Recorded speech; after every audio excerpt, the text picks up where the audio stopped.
Good evening, hello and welcome ladies and gentlemen to another round of the UK Sim Racing Community's GT3 League Season 7. And of course tonight it's the one and only season finale. That's right, it is the case. We're round 12 of 12 and we are here today in the United States of America in the Georgian state for what is Road Atlanta, the ultimate roller coaster ride of a circuit to wrap up what has been a roller coaster ride of a season. It's only fitting, and well, here's the case. Our drivers get themselves all set and ready to go racing one last time in what is going to be our third and final feature race round of the season, where it's 90 minutes of racing on the cards today rather than the case of 40 minutes in our sprint race rounds. Right now, well, we'll take you a little bit through what to expect in terms of the broadcast. Is of course that this broadcast is being brought to you post round, with the fact the racing occurred as of yesterday on Sunday the 4th of September, but we're bringing you all the action as if it were live. And to all those of you guys and girls that are tuning in who took part in the race as of yesterday, it is the case of course that we do ask you to avoid spoilers in the Twitch chat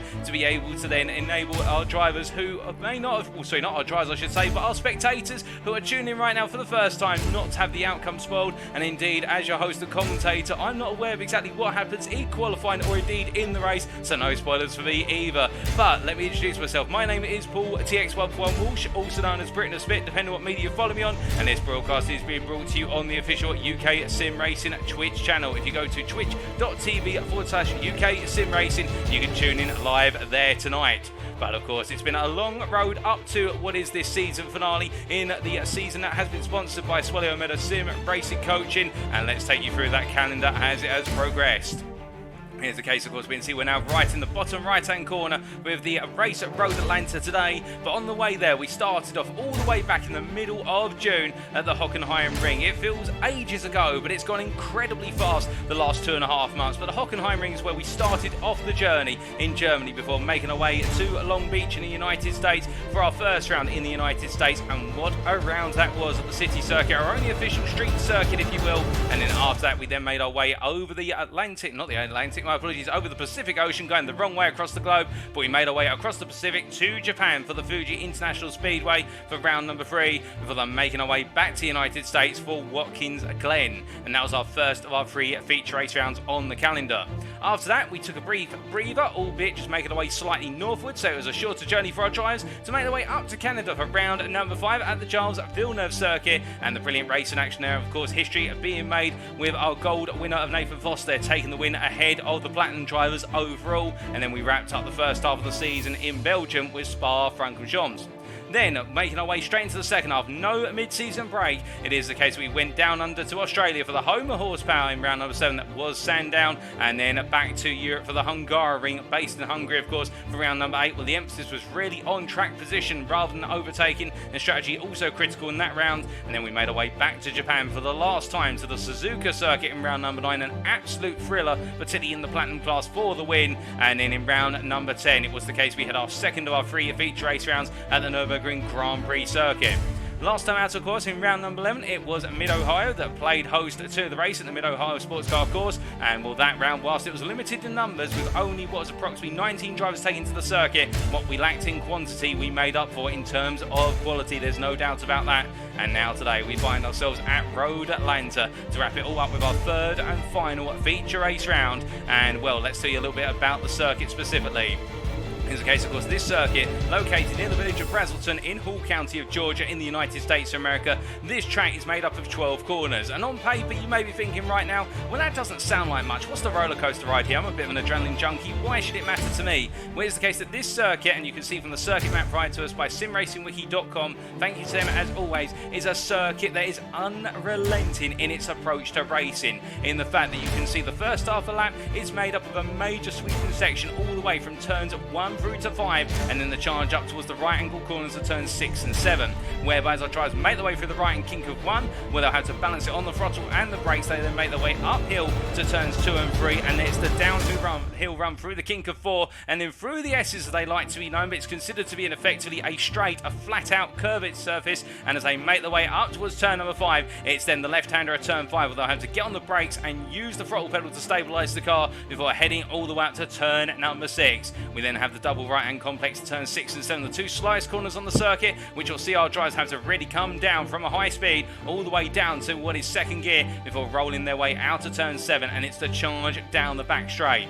Now that back straight runs on for a very long period of time. It runs on for almost eternity in the eyes of some, running through the kinks of turns 8 and 9 before they head downhill into the braking zone for the turn 10 chicane. A chicane that was introduced in later years when the circuit was founded. Of course, that chicane did not exist, but it was introduced in the end in order to try and reduce the top speeds that our drivers were achieving at the circuit, given the fact that it used to be the straight run through that straightaway all the way up to turn 11 into 12. But it is the case now. We have that chicane there to try and slow the cars down a little bit for safety, but still they've got to navigate the left to right chicane and then make their way over the crest of turn number 11 and down through the right and kink of turn number 12 to complete the lap and do it all again. And with a lap time in the region of just under 1 minute 20, it is the case we're going to be seeing plenty of laps here at the American circuit. And I can tell you one other individual, of course, who has seen plenty of laps here and can tell you all about it. That is Suelio Almeida, and let's hear from our title sponsor for this series. Hello guys, my name is Suelio Almeida. I am a multi-champion sim racer and professional racing coach with more than 1,300 hours of experience so far. My background is a little bit odd. I'm actually a master in piano, in classical piano. I have more than 16 years and more than 10 international and national prizes in piano competitions and music competitions. With my musical background and all experience about technique development, I brought these skills to sim racing and developed many new methods and many new ways to efficiently practice and find time in racing as well. Because of that background, I did very well since my very first coaching session that I started because I had to pay my tuition here in Montreal doing my master's degree at the University of Montreal in piano. This is the rig that I had when I started my first coaching sessions 2.5 years ago. By that time, I was already within the 0.38% top drivers in the world in iRacing. Back then, I was already able to claim my first overall season in Formula 3 in iRacing, which is a very difficult achievement as I was competing with former World Championship drivers. I ended up collecting many other championships as well. In 2021, I was able to claim the Porsche Esports Spring Challenge Canada Championship title, Suelio Almeida in the number 3, your champions, which actually put me in a real Porsche 911 on a real track for the first time in my life.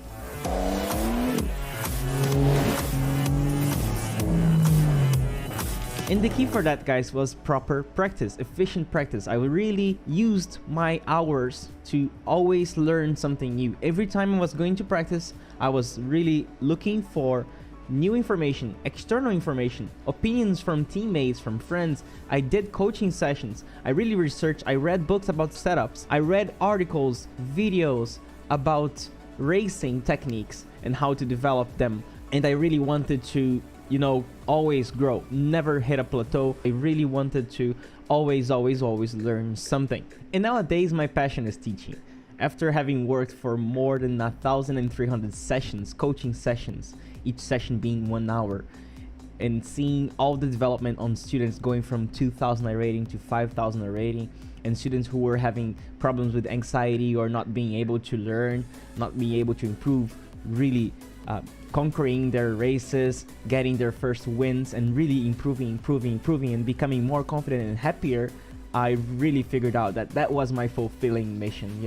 I really wanted to teach more, and I was gathering information. I was gathering and understanding the patterns of the technique and how we learn faster, how we develop our technique faster. I was even able to apply all that to my own technique. With my coaching sessions, I started learning how to coach myself, and that is what this course is about.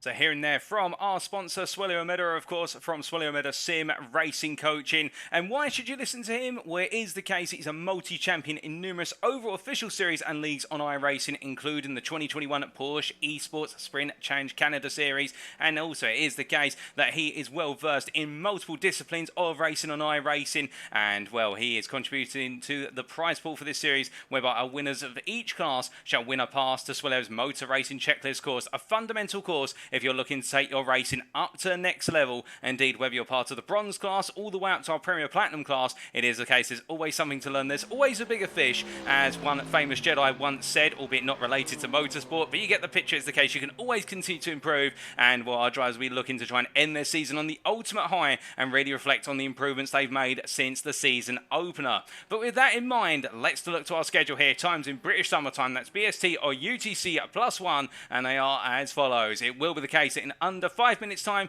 we'll be going into our qualifying session, which will be a 15-minute session. Now unfortunately it is the case that after many of you commented on absolutely loving what was the open qualifying session last time out at Mid-Ohio, which resulted from a mistake made with regards to the configuration of the race lobby, we will be going back to a closed qualifying session for this season finale, so we'll only see one driver out on the circuit, with each of our drivers of course having access to the circuit independently of one another. They have a clear circuit in order to put in their best possible qualifying time over 4 fast laps, plus also an outlap there. And we'll be getting the perspective of Carl McQuirk, our gold driver, one of our reigning drivers in the gold class, indeed right up there at the top of the championship, and he'll be looking to set the best possible time, of course, to give himself the best opportunity to seal the championship. But after that, we'll be making our way straight into the feature race, 90 minutes of racing action from 8:15 this evening, and come the end of it, we will be crowning what are our gold, silver and bronze champions, and also who will be coming second, both overall and in the platinum class, but more on those stories in a brief while. But whilst we are waiting to go racing, it is the case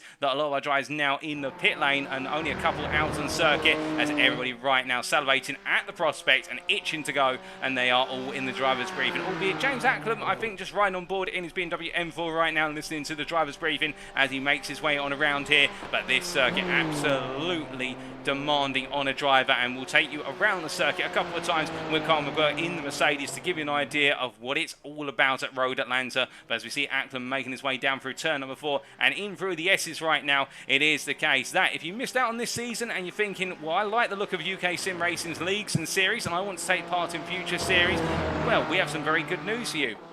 In the fact that you're thinking this GT3 league, is it the case that Season 7 is the last season? Well, no, that is definitely not going to be the case, because it is the case that we do have Season 8 on the cards in the near future, whereby the sign-ups are open for both the existing league drivers at UK Sim Racing and also non-existing league drivers. And, well, to tell you a little bit, it is the case that by popular demand, Season 8 is going to be back for the GT3 league, whereby the series continues with another 12 rounds of action-packed racing starting Sunday the 18th of September and running on a weekly basis. And the format is going to be much the same as Season 7, albeit with some slight tweaks, including 4 endurance rounds instead of 3. There's also going to be 4 drop weeks instead of 3, a team championship being introduced with 3 drives per team, and all this, 12 rounds of racing, you name it, for only £12.50. It is the case that it is an absolute discount, and if you do want to know more and you're not a current member of the UK Sim Racing community, head to our official website, that is uksimracing.co.uk. Visit the appropriate league page, they're clearly titled, and it is the case you can go to a sign up and payment page and follow the instructions carefully to avoid disappointment. We have now got less than 20 spaces left, and it is the case that our drivers are signed up rapidly. And if you want to reserve your spot on the grid for Season 8, now is the time to do so if you haven't done so already. And if you're not quite a GT3 fan, well, it's the case as well. We do also have Season 4 of the Porsche Cup on its way. And, well, it is the case, backed by popular demand as well. After a brilliant Season 3, the Porsche Cup Season 4 will be kicking off on Thursday, the 22nd of September, made up of 6 rounds running every 2 weeks, with each round including both a sprint and a feature race for you to demonstrate your prowess behind the wheel of the very challenging and difficult to tame Porsche 992 Cup car. And with league divisions and a team championship on the cards, there's plenty to race for, and you can be on the grid for only £10. What is effectively 12 races, and that is what is going to be a whole 6 hours of racing, and it's all yours for only £10 in the Porsche Cup car. And, well, both series, of course, both the GT3 League and also the Porsche Cup Season 4 will be live broadcasted as well. There will be those broadcasts for you to be able to watch back and see how you and your peers got on, and also to get all the family and friends around the table to tune in as well. And we have got some announcements on other leagues coming up a bit later, but it is the case. Let's not distract ourselves away from the fact that we do have a load of drivers absolutely itching to go racing. And, well, we look from James Acklam here to what is Austin William Campbell making his way down the back straight. But it is the case we have the checker flag out in this final warm-up stroke practice session, and very shortly we will be going into qualifying, and it will be the case that we'll be able to ride on board with Carl McQuirk as he takes us around for what is his qualifying session, and we'll get to see how the gold driver gets on in terms of nailing running those laps. But as qualifying gets underway here, Carl McQuirk now in the pit lane, and there you can see him getting ready to go. And as he just begins to turn the car over here, what have we got to watch out for today? Well, there's multiple things to be concerned about here. It is the case that this circuit has a very high rate of attrition in multiple regards. The first thing is the case, the rate of attrition with regards to fuel consumption and tyre wear, particularly the fuel consumption. We have been hearing in pre-round testing for a lot of drivers and pre-round practice that normally in these 90-minute races we have been seeing 2 stops. We are reckoning here, we are looking at a balance between a 2-stop where our drivers have got to do a lot of fuel saving and also a very aggressive 3-stop where our drivers have got to really push hard to make up for the fact they've got to make that extra pit stop. But of course with the tyres wearing out as well, there is a balancing act there. If you do go for that 3-stop, you're going to take the life out of the tyres very rapidly, and will you have tyres to take you to the pits each and every time? And our 2-stoppers as well have to be very careful of the fact they don't want to over push the tyre. But it's not just that, it is the case of course this circuit lends itself to close racing, but also get it wrong here and you're into the wall and your race can be over. At least it's a massive toe to the pits and you lose a lot of time. But then what adds to the pressure here is we've got 3 championships up for grabs. We have got the gold championship between Carl McQuirk and what is Nathan Foster, and in terms of the overall scheme of things, it is the case that Carl McQuirk leading by 28 points over Nathan Foster. It should be a formality here today after his brilliant recovery at Mid-Ohio, but anything can happen until the final checker flag falls, and Carl McQuirk will take nothing for granted. And we'll tell you a little bit more about the silver and the bronze classes very shortly in terms of how they stand, but right now let's focus on our driver as he makes his way over the crest of 11 and down the hill to turn number 12 and onto a flying lap. We clear the screen of information and we just have the circuit map on screen right now for you as he heads towards turn number 1. Braking there about 25 metres from the entry point into the corner and rolling the car through before charging up the hill into turn number 2. The left-hand kink here before braking into turn 3, bring the car to the right, unsighted into the turn 4 apex, and as he makes his way down the hill now completely flat out here down through the S, is charging through what not constitutes corners, and then he's got to point the steering wheel straight to break into turn 5, clambering over the apex curve then as he rolls his way out on the exit curve. Now it's the charge up towards turn number 6 while the slice course on the circuit, looking to his left through the brake mark there, braking at the 200 board and bringing the car down to 3rd gear, and as he exits out, stamping back on the throttle, we'll braking down to the 2nd gear for the slice corner on the circuit, turn number 7. Exiting out now and building up through the gearbox here. This is where we see our drivers completely flat out all the way down the back straight. Through the kink of 8 he goes, and now making his way up towards turn number 9 and just completely right now thinking about what lies ahead. It's only technically 3 corners, but they're 3 very difficult corners to get right. And as he makes his way through the kink of 9, he rolls down hill into the braking zone for turn number 10 as the bottom of the car scrapes against the asphalt, and as he makes his way left into right here through turns 10A and 10B through the chicane. Now up through the gearbox he goes here, over the crest, blind apex, and now making his way down into turn number 12 here, completely flat out for the right-hander, and that is a lap of Road Atlanta, and what a beautiful lap it was. And Carl McQuirk there setting a 16.73 for his first flying lap, and we saw there on the dashboard it did come up to say low fuel in the car, where he's going to go around for one more lap here as we now bring up the race information once again. And here's the case, of course, we can't see how his lap compares to his peers in the fact that it is a closed qualifying session where he has the circuit to himself, but you can imagine now that Carl McQuirk will be trying to go even faster here, but already a little bit down in subsector 1, and he's still got some time to find elsewhere out, and that time will be there if he looks for it hard enough. But as we see him making his way out towards turn number 6 here, to give you an update on the other classes, it is the case in the silver class, it is Rob Armstrong who's your championship leader going into this round, and he's ahead by 16 points over Tyson Valenda, and Valenda has been continuing to show great momentum over the last couple of rounds. And again, much like McQuirk in the gold class versus Foster, you could argue it should technically be a formality for Armstrong to be able to take the championship off of Valenda, but we'll have to wait and see, because of course Valenda's not going to give up, much like Nathan Foster's not going to give up. And then in the bronze class, it is 13 points separating Darren Sharples, your now championship leader,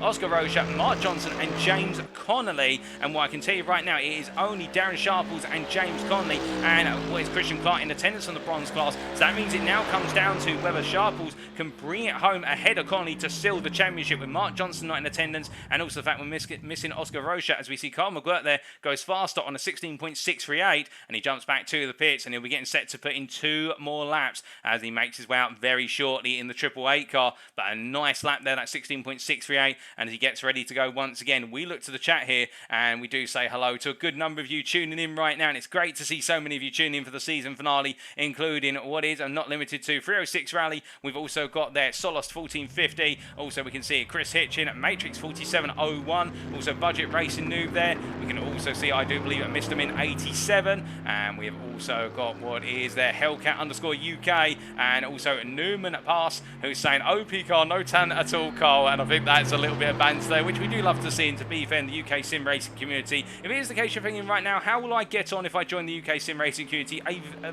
brilliantly friendly bunch indeed. There's quite a bit of banter as well, but everybody knows where the lines are, and as is, and I'm not just talking about the racing lines, but also the lines of respect amongst fellow gentlemen racers, and it is the case. It's a great community there, and a lot of our drivers helping one another improve, of course, and in this case, many a driver really coming a long way since the start of Season 7 of the GT3 League, and it is the case that if you're a little bit shy or you're new to sim racing, you're thinking, I like GT3s, I have iRacing, and I also do have, say, the Ferrari 488 GT3 Evo, and I want to take part, do not be shy, feel free to sign up, because it's the case you could not be in better company. And as he makes his way down the back straight right now, Coleman got in a bit of a lonesome place on circuit, but to be fair, he only has the company of that Mercedes V8 6.3 litre engine right now, and that's the only company he needs in this qualifying session because he wants to deliver. But as he makes his way on into the chicane, it is the case we say hello there to Sam Congreve as well, and as he rolls his way on through, heading all the way over the brow of 11 and down into turn number 12. He heads on around for one more lap here,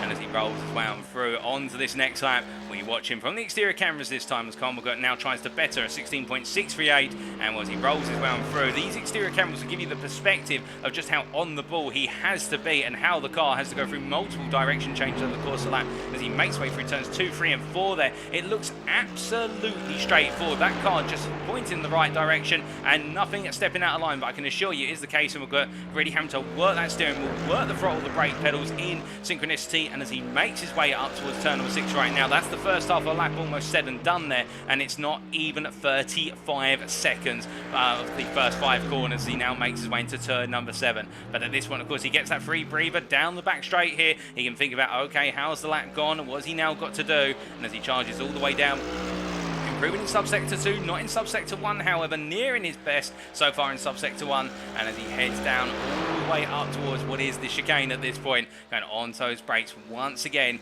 heading down into that braking zone as he brings it down the hill here. It is a case going all the way through and not improving in subsector 3, getting a poor exit out of turn number 7. That cost him a bit of time, but he now makes his way to the timing line once more. Will it have been improvement through the final couple of corners here? Could that make the difference? We'll have to wait and see. You can see just how much whip, and in fact, he does go to a 16.360, and that is his qualifying session. We believe all said and done. Well, whilst his qualifying session is all said and done, it is the case we're not all said and done with regards to telling you about the upcoming series at UK Sim Racing. It is the case that if you're not interested in the Porsche Cup nor the GT3 League, then what about if we told you that we are now bringing together a new prototype series, whereby it is the case this is a first for UK Sim Racing. We'll be seeing Dallara P217 LMP2 machines and Radical SR10s sharing the tarmac together, and this is a new type of league that we're running, whereby it's multi-class, it's an experimental league, and it's made up of 6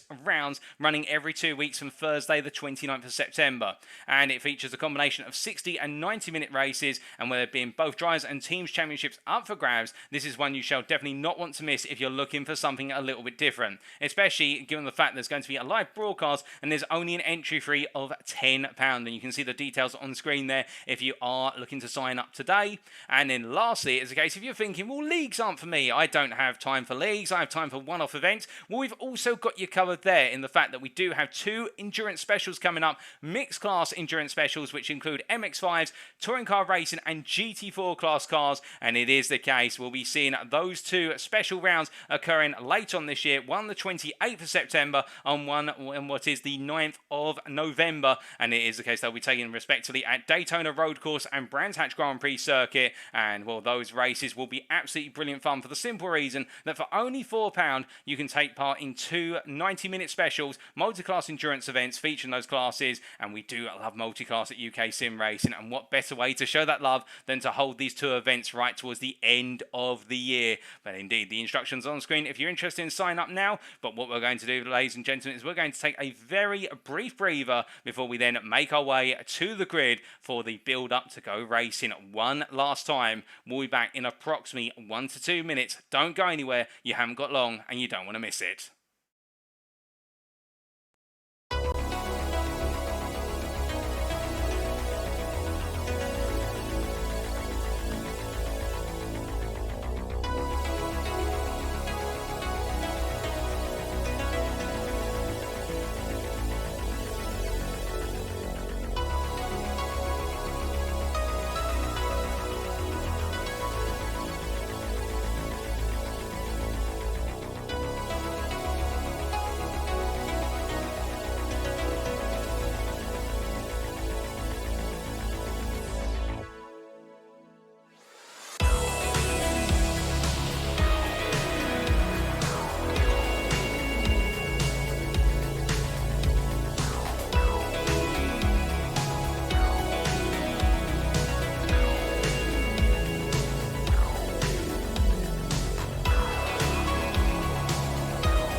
Alrighty then, ladies and gentlemen, as our drivers make their way to the grid for the manual double file rolling start, let's take you through the grid for our season finale. It is the case then, we can see that after 15 minutes of qualifying, Sam Congreve, the Platinum class driver, putting the car on pole in the Mercedes in the end by a margin of 2 attempts ahead of his rival for P2 in the Platinum Championship, and also overall of Cy Anthony from Symphony Esports. The two Mercedes drivers are going toe-to-toe. Of course, it is Cy Anthony who has the advantage by 4 points over Sam Congreve, but it's all going to come down to this one last race. P3, Jacko Taylor starts off our second row on the grid, the gold driver in the 115 car, in the end out-qualifying Daryl Norquette by almost 2 tenths a second, as it is the case there, the 86 driver in the Audi. In fact, he switched to the Mercedes. He'll be taking it to the grid in the new German machine, and watch out for him. James Ackham lines up in P5 there on the third row of the grid with Carl McGirt alongside, qualifying P6 and Carl McGirt after a brilliant qualifying session as we got to see, and it is Chris Hitchen there, the silver class driver, who takes silver pole position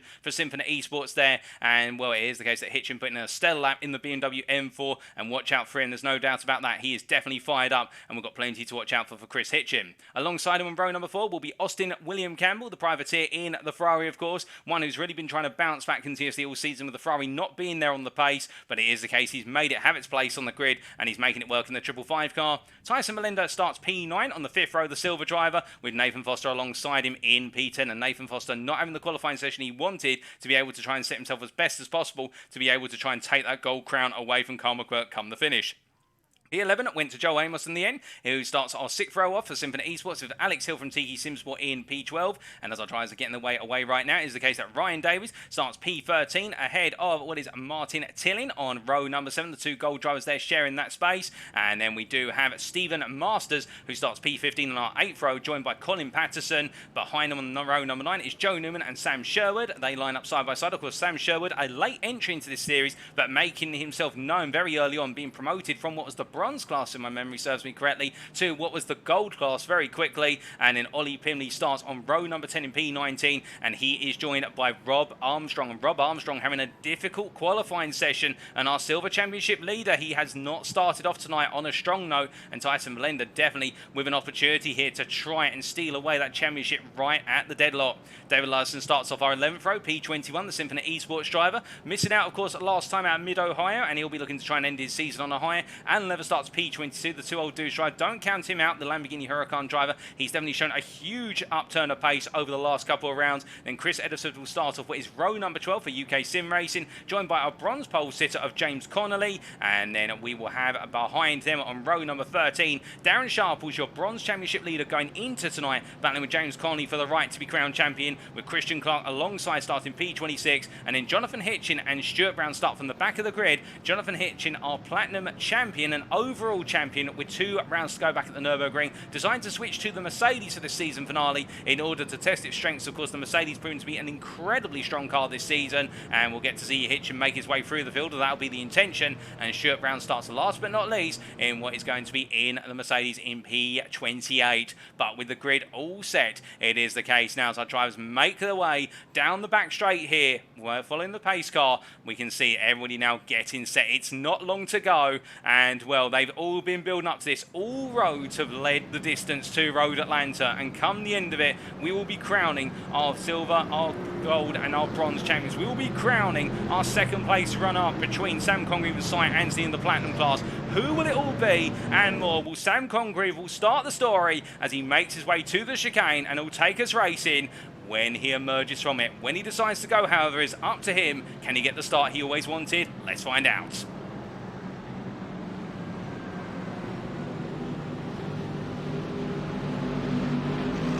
And Sam Congreve goes. They've reached the crest of turn number 11 as they roll the way down the hill. They charge for the final corner onto the opening lap, and we're underway at Road Atlanta as they all make their way down towards turn number 1. And as they do, everybody right now siphoning their way all into position here as we see a little bit further up in front. Carl will go immediately under pressure here from what is Alistair Campbell, and not Alistair Campbell, Austin William Campbell, for goodness sake. And as they make their way up the hill into turn number 2, I keep saying it wrong the first time of asking, but they roll the way down the hill. We can see that Chris Hitchin here trying to make his way on around what is Nathan Foster, but no measure there as it's the case that Nathan Foster immediately holds on, and as they come charging on down the hill through turns 4 and up towards 5, they roll all in a straight line now as they head in towards the left-hander. And well, we're hearing that Christian Clark is in the pits right now, and Chris Edisford as well. I think there's been a bit of contact between the two of them right at the start of the race, but it is a case of Christian Clark having it all go wrong. And as they make their way up towards turn number 6, we can see that Rob Armstrong immediately going on the offensive, gaining 2 places at the start, and now heading up towards turn number 7. And as he does, it is the case trying to make a move on Stephen Masters here, but no such way as they head up towards the now chicane and come charging on through. And we're hearing that Chris Edison has been involved in a bit of a knock further down the circuit, and there is the McLaren driver going slowly though. I definitely think there's been some contact between him and Christian Clark, and we may have a retirement from Christian Clark already, but we'll have to wait and find out. He is in the pit lane as it currently stands, but as they make the way through the chicane this time around for the first time of asking, they head over the ridgeline once again and down towards turn number 12. And as they do, it is the case that Austin William Campbell here trying to get a little bit closer to Carl McCook, but no such way through as they head on towards lap number 2. But as they roll the way into the right-hander this time around a bit further back, we can see that Ollie Pimley here trying to go on the offensive as well, and Pimley taking a peek there versus Rob Armstrong. He can't quite find it at the moment as they head into the first corner, but as they roll the way up the hill, definitely looking as though he wants to go for the move. No way up at this time as they roll the way into the right-hander here, turn number 3, and as they make the way down through 4, staying where he is right now, and all the way up towards turn number 5 they roll. But as they do, a bit further back, we can see that Jonathan Hitchin here, of course, starting from the back of the field. He's already up to P24 as the privateer, and the Symphony Esports driver making haste as he looks now to take the position off of Alan Lever, heading up towards turn number 6, but no way through at the moment. He's going to have to bide his time, but as they roll the way through the right hand here, of course, it's a long race, and we're expecting a minimum of 2 pit stops. It may be the case we see 3 for some drivers, depend on how much fuel saving and tyre management they do. And of course, that is the big question in the mind. How will our drivers play the strategy here? Because of course, making 1 extra pit stop means you can go more aggressive, but at the same time, you've got to make up a lot of time, because taking time in the pits, of course, is always costly.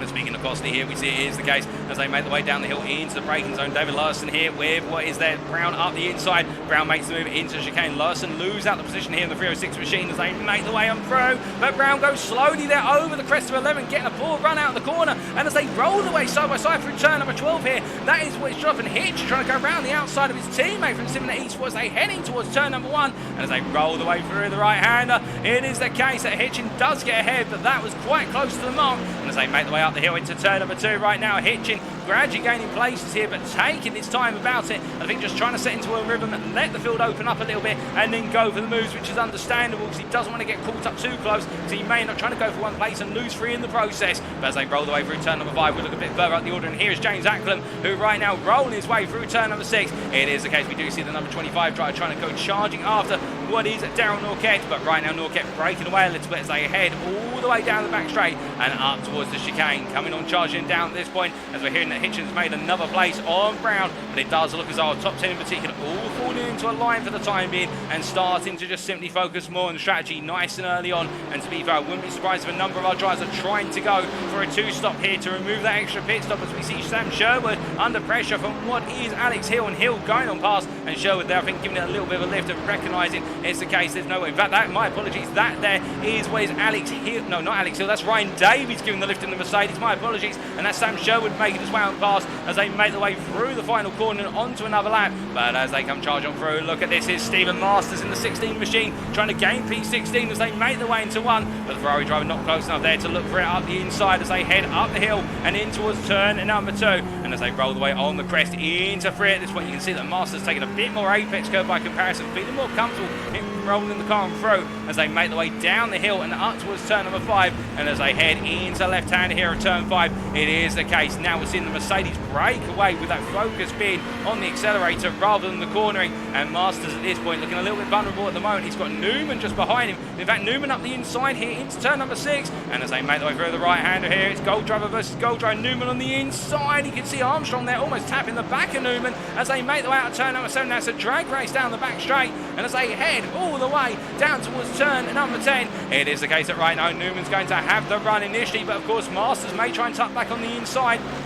They make the way all the way out towards turn number 10, and behind them we do have Wes Armstrong versus Pimley as they come 2 by 2 hurrah down the hill into the braking zone they go, and as they do, Newman gets ahead and Armstrong holds off Pimley as they roll their way through turn 10 and up the hill in towards 11, but as they roll their way over the crest and down into turn number 12 at this point, it is the case that we do see Jonathan Hitchin staying close behind Pimley as they roll their way onto another lap, and as they head into the next lap, it is the case that Hitchin gaining another place on that one, but he's very gradually making his way up the order here, and I think trying to balance the fine art of aggression versus strategic nuance as they make their way into turn number 3. But as they roll the way on through, we look from towards the back of the field towards the front of the field, and here's your race leader right now, Sam Congreve, who leads by 6/10 of a second ahead of Cy Anthony.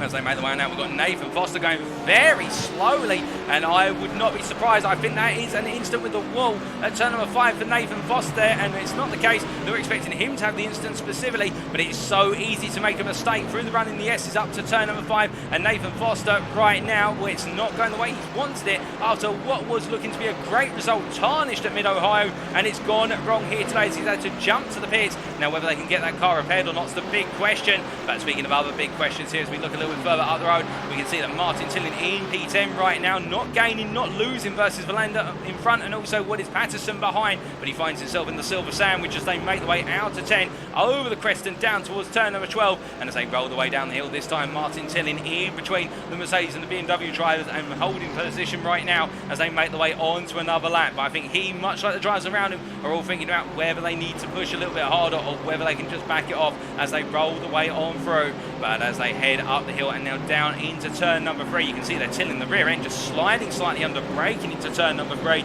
and that of course trying to carry so much speed, those rear tyres just simply on the very edge of adhesion as they make the way on down. But meanwhile, making their way down the hill, we can see that Jonathan Hitchin here, the rear of the 2 Mercedes in the centre of our camera shot, behind Stephen Masters, and in front of Hitchin, that is Armstrong, and Armstrong under pressure now as we ride on board here. Jonathan Hitchin, who gets the run out of turn number 5, and as he heads his way up towards the braking zone here, up the inside into turn number 6, he goes on the brakes, and Armstrong, to be fair, has got the pace of the car much like Hitchin. Now will we see Armstrong try and get the run back out of turn number 7 all the way out to turn number 10? It's a possibility here as they make the way on down, but meanwhile in the run down towards turn number 10, James Acklam has found his way past Darryl Norquette, and Norquette, they're going a bit slowly. I think Norquette may have been lifting out there as they roll their way out of turn number 10 and over for 11 and into 12, and the Racing Forces driver here I think definitely signalling the signs for a 2-stop already, because that looks to be quite a slow Mercedes in the run down the hill. But I think that was a major lift and coast effort, and he's being smart about it. Meanwhile, T1 driver's going all guns blazing here as William Campbell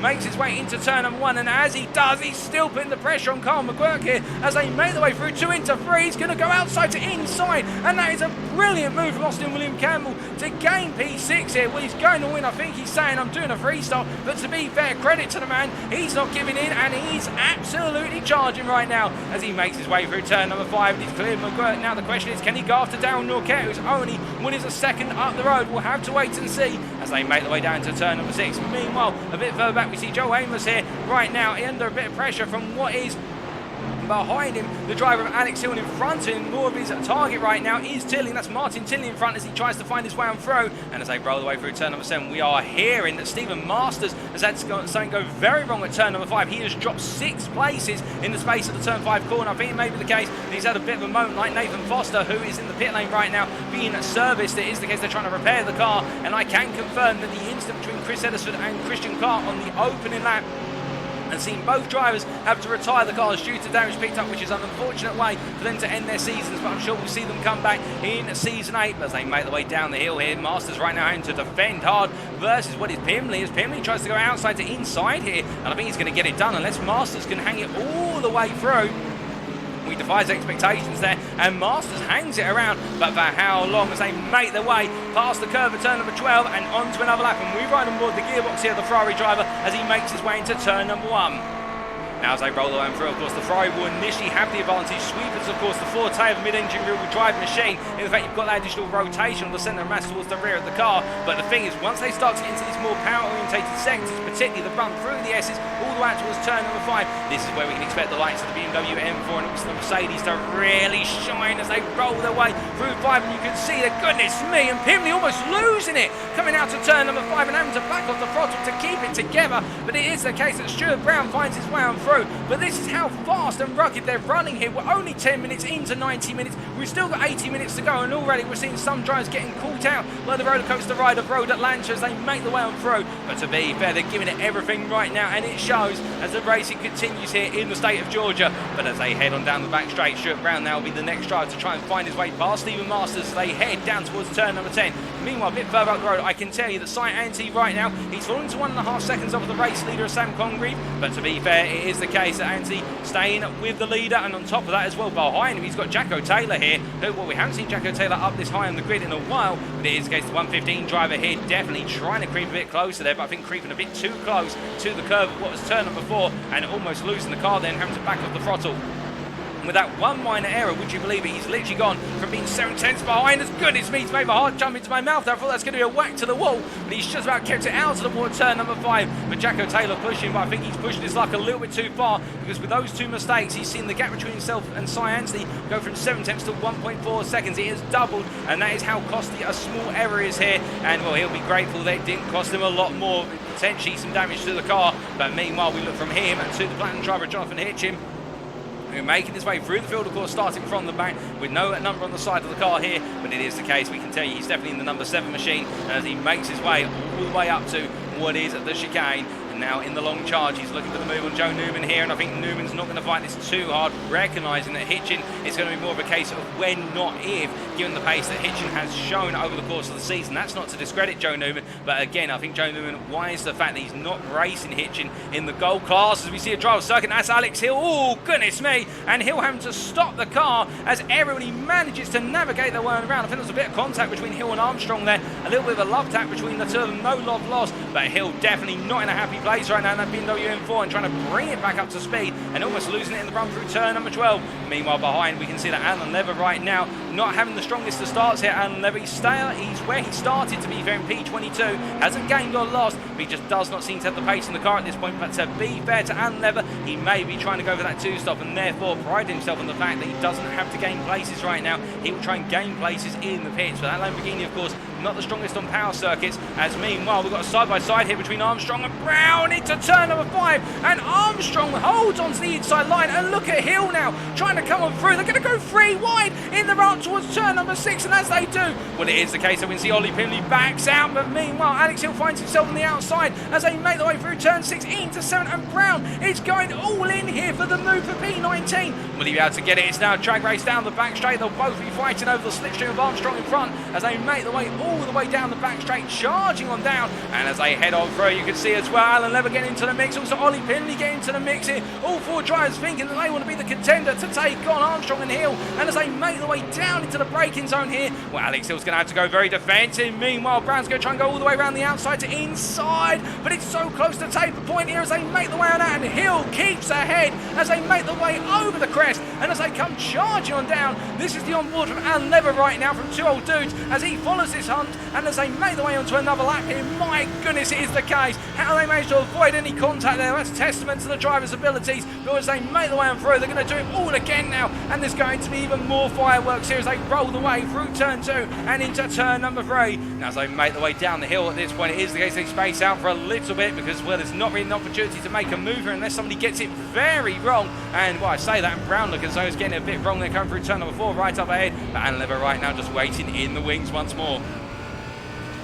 As they make the way up towards turn number 6, it is the case we look from them to our Ferrari driver up in P6 right now, and that is Austin William Campbell here, battling side by side with McGirt, who's now trying to come back at him, and Will McGirt up the inside here into turn number 10, because our Ferrari driver here trying to go the outside to inside, and we've seen that so many times, and he gets so close there, pretty much tapping the rear of Carl McGirt's car, and as they make the way down for 11, well, I think it's the case that Campbell recognising that Mercedes is always going to have the legs on the straight, so he doesn't need to necessarily fight it each and every lap. He can just run close behind and try and make the switch back and gain the place back on the next lap, because they've got so much time to be fair to play with here. We're only just reaching 1/6 for the race distance as we almost hit the 15-minute mark, and as we do see Austin William Campbell here staying behind Carl McGirt, who's now back into P6 for the time being. It is the case we do still have some major pockets of battling out on circuit, including Sam Sherwood right now, who finds himself right in this mix of BMW M4s. It's the BMW M4 army of what is Colin Patterson in P10, followed by Martin Till in P11, Joe Amos P12, and then Sam Sherwood at the back of it, P13. And as they roll the way through turn number 5 right now, when you're all in the same car, it all comes down to the setup and also the driver and making the most of the setup they've got in the car, and also what strategy they're potentially running as they make the way into turn number 6. And as they roll the way through the right-hander here in the long line, and behind here comes Hitchin as well. It is the case that all be thinking right now, what's that coming over the hill? Well, it's definitely a monster. It is a Mercedes, an angry-looking Mercedes AMG Evo, and Jonathan Hitchin is behind the wheel, and he wants to pick them off one by one, but they'll be focused just as much on Hitchin as they will their own battling, if not more than their own battling, as we see Amos here having to go defensive to the inside into turn number 10 versus Sherwood. Sherwood's going to try and go all the way around the houses here, and Amos, to be fair, I think backs off under braking there, recognising that it's better to be safe right now than sorry immediately, and instead go for the move later on as they make the way down the hill and in towards turn number 12 once again. 16 minutes complete by the time they get to turn number 2, and as they roll the way out to that lap and on to the next one, we've already completed 12 laps. We've still got plenty more to go here as Hitchin sets the fastest lap of the race at 16.442, and right now the man is lapping a whole second a lap faster than the majority out there. There's no other driver in the 16s. He is the only driver in the 16s right now, and it is definitely being representative of the pace he is showing. But as they make the way on down the hill, it is the case that right up front our leaders separated by what is 2.5 seconds, almost 3 seconds now. Congreve and Anthony will come back to them very shortly, but meanwhile we wait here as Amos looks to go defensive and then thinks better of it as Hitchin looks up the inside here for P13, and he makes his way to the inside into turn number 6 here. The next target will be Sam Sherwood as they make the way into turn number 7. As they roll the way on through, we'll look a bit further back here to where it's the battle for P21, and as they make the way down the hill in towards turn number 6 at this point, it is the case that Stuart Brown trying to go on the offensive versus Ollie Pimley, not able to find the move right now as they roll the way through the right-hander, and as they head on out at this point with Stuart Brown, the Symphony Esports driver, staying close to Pimley, but in the tow here, will he go for the move? Will he just do some fuel saving? Will he do a mixture of the two? It's all up to him. Of course, it is the case that he wants to go for that 2-stop fuel saving will be the priority, but if he's caught behind a driver who he feels hasn't got the pace compared to where he wants to be on his strategy in terms of pace, then he may be forced to force the issue and go for the move irrespective of whether he's on a 2 or a 3 stop. As they roll the way out to 10 and over the hill and down through 11 into 12, it is the case that Stuart Brown stays in P21 for the time being, but as they make the way on through and on to another lap, we look to the drivers who already made the way onto the next lap and already halfway through that lap practically, and here is Sam Congreve, your race leader right now in the number 9 car, and I suspect, given the fact he is lapping on average half a second a lap faster at this time versus P2 driver Cy Anthony here, I think Sam Congreve is going for the 3 stop and Cy Anthony may be going for the 2 stop. I may be incorrect in that, but I suspect that is what's happening right now, because Cy Anthony, we saw him close at the start, but Congreve now started to break away and the lap times are holding at a firm distance here, which would essentially reflect the fact there might be a difference in the 2 strategies as they make the way through the right-hander of turn number 11. But Jacko Taylor behind here could be the spanner in the works for Cy Anthony, and the fact that if he starts to fight with Cy Anthony and Cy Anthony's not able to respond to it, it may be the case that Jacko Taylor suddenly upsets Anthony's strategy, and it could completely change the complexion of this race as they make their way through turn number 1. But as they head on through, James Acklam here in a P4 with Darren Orkett just behind him, P5, the Racing Forces drivers. They make the way into turns 2 and 3, And as they do, they're the next pack here, running on through and down the hill through the S's very shortly. But as they roll the way on down, it is the case we're hearing that Jonathan Hitchens made his way up into P11. He's cleared the gold pack of Tilling, Sherwood, Amos and Newman, and now they're more focused on battling one another once again. But speaking of battling right now, we ride on board with Darren Norquette, the Racing Forces driver, as he tries to find a move for P5 versus what is James Acklam here as they roll the way into turn number 6. And well, Acklam getting the better run into the corner. Very aggressive run into turn 6 from Acklam. But as they make the way on out and down towards the back straight now, in this case, this is when Norquette will close up. But let's just listen in to see if he's trying to do some fuel saving. He's definitely revving it out there, in this case he's using the full rev range of the car. But will we hear a bit of lift or coast in the downhill run? There is a bit of lift and coast there, so it is the case Norquette staying with his rival and therefore just doing some fuel saving and playing it smart here to try and gain a strategic advantage. But as we do look from them to Hitchin here, making his way out the inside of what is Colin Patterson into turn number 10, and as they roll the way through the left into right, it is the case now Hitchin up to P10 here and still gaining places. He's 19.5 seconds off of the race leader, but he's definitely on a mission. And as he rolls his way down through turn at number 12, it is the case we look a bit further back here too. Oh, goodness me, it's really coming together here in the battle for P16, and that is Ryan Davies going a bit slowly. Rob Armstrong's got it all sorts of run coming out of the chicane, being bunched up behind Masters and Davies, and as he makes his way through the final corner here to go on to another lap onto lap number 16, well, I think Alex Hill at that point was thinking about taking a move, as meanwhile Masters looks up the inside there into turn number 1, but he can't quite find it, and indeed Davies just keeps him at bay right now as they make the way over the hill and down into turn number 3. As they roll the way down the hill here and heading in towards turn number 5 in short succession, it is the case that we can see that Ryan Davies under huge pressure as we ride on board the gearbox here of the Mercedes driver in P16, what is P7 in the gold class here, and he does have the gold train behind him. He also has the gold train in front of him. As they make the way out towards turn number 6, you can see there, that is Armstrong taking a look left, right and centre to make his way past Masters. And if anything, Davies can capitalise this. If he gets a good run out of the chicane at the end of this straight, he may be able to start breaking away. And well, for Masters right now, as they make the way down the back straight, you can see a little bit of a bob and weave there from Davies to try and break the distant toe initially. Of course, he's allowed one major weave down the straight, more than that, and the should start to raise an eyebrow at it. It is the case they head on down. Well, Armstrong's getting closer and closer. He pulls out to the inside here. Can he outbrake the Ferrari into the chicane? Can he get it done? Masters is late on the brakes, and to be fair to Stephen Masters, what he lacks in terms of straight line speed from that Ferrari, he makes up for with braking ability, and the fact that car just seems to be able to brake so much more deeper into the chicane from 6th gear.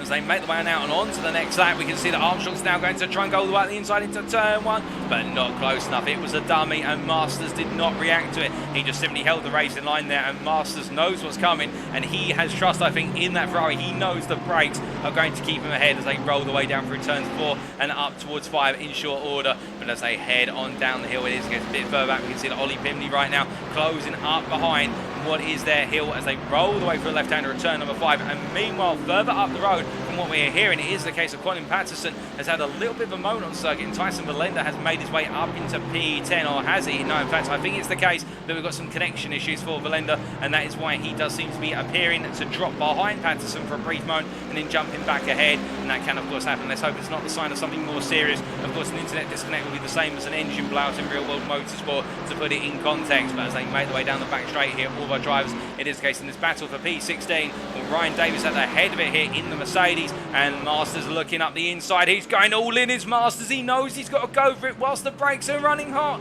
And as they make the way through the chicane, Masters gains another place here. Well, it is the case that Ferrari may not have the outright pace, but it's not letting the number 16 driver phase himself, as now he's in P16 after his own door number, and now trying to go hunting after P15 driver Joe Newman, but he's got a long way to go. And we've had an update on Nathan Foster, ladies and gentlemen. Unfortunately, that whack to the wall at turn number 5, they've not been able to repair the car, and that is his championship over, which will mean that as a result we can confirm with the retirement of Nathan Foster, unless it is the case that Coleman does something absolutely abhorrent which would incur the wrath of the stewards, and I'm sure he wouldn't do anything like that. Indeed, anyone racing here wouldn't do that. Carl McGuirt will effectively now be your championship winner in the gold class as things press on here. And speaking of other championship battles, we see Armstrong continuing to try and find his way on through here, and he's not able to, and this is a worry for Armstrong right now, because Tyson Melinda is running P2 in the silver class, and well, he's not too far behind Chris Hitchin, and if he can find that that win off of Chris Hitchin. As it currently stands, it will be very close in the standings. I don't think it'll be enough. If Armstrong loses any places, it could hurt, and the only driver he can lose the place to is Lewison, and that could be enough as they make their way down the back straight here. But I think Armstrong's going to finally find his way past Davies as they head into turn number 10 here. Into left-hander they roll, and Armstrong gets it done, and you can see everybody behind stacking up as they make their way out to turn number 10. And Ollie Pimley there making the move on Brown as they head on through to another lap. Now to P20 is Ollie Pimley as they make the way through the long right-hander, and as they head all the way out towards turn number 1 at this point, it is the case we can see in front Alex Hill up the inside there of Davies, and I think Davies now starting to hit a little bit of a cliff at this point in the race, and the car is now starting to suffer. But as they roll the way through into the S's, it is the case that Davies will have to stay behind for now, and there will be no way on through as they make the way down the hill and up towards turn number 5. But as they come charging onto the brakes here, it is the case that Ryan Davies hot under pressure right now. The next driver trying to find his way through will be Ollie Pimley for that P19 position, and can Pimley find his way out the inside into turn 6? No, he thinks better of it here and waits his turn. But as they head on through, we look from them up towards James Acklam here, who's continuing to be pressured by what is Darren Orkett as they make the way to the end of their current lap and onto lap number 20 they charge. And as they do, well, it is the case that Acklam at this point, I think, respecting the fact that Norquette is there and just as much fuel saving off him as he is putting pressure on him, and Acklam showing no signs of any chinks in the armour right now as they make the way through turn number 3. He's just keeping his head down and focusing. But we look back to that battle for P19 and Pimley up the inside here of what is Davies into turn number 10, and behind Stuart Brown keeping ahead of Alan Lever, who tried to look for the move, and Lever had to go deep in the end out to the chicane in order to avoid contact. But Alan Lever not giving up here as they make the way through the final corner, doing fuel saving as well as we're to understand it, as they make the way in towards turn number 1 once again here. It's definitely the case the Lamborghini Huracan Evo driver enjoying being close and staying right in the toe of the Mercedes in front of him, and I think he is definitely one to watch here. He could jump a number of places if he has got a 2-stop on the cards, which I'm about 80% confident there's a 2-stop here for the 2 Old Dudes driver. But as he makes his way down the hill at this point, rolling on down, we do say hello to what is Matrix 4701 there, subscribing with Brian for 3 months, and you're on a 3-month streak. We appreciate that, Matrix. But right now, looking back to our screens, it is the case that Stephen Masters here making his way out of turn 6 into 7, and the number 16 driver here under pressure still from Armstrong, as Armstrong takes a little bit of dirt with him there, running a bit wide out of turn number 7, that costing him the run out of the corner.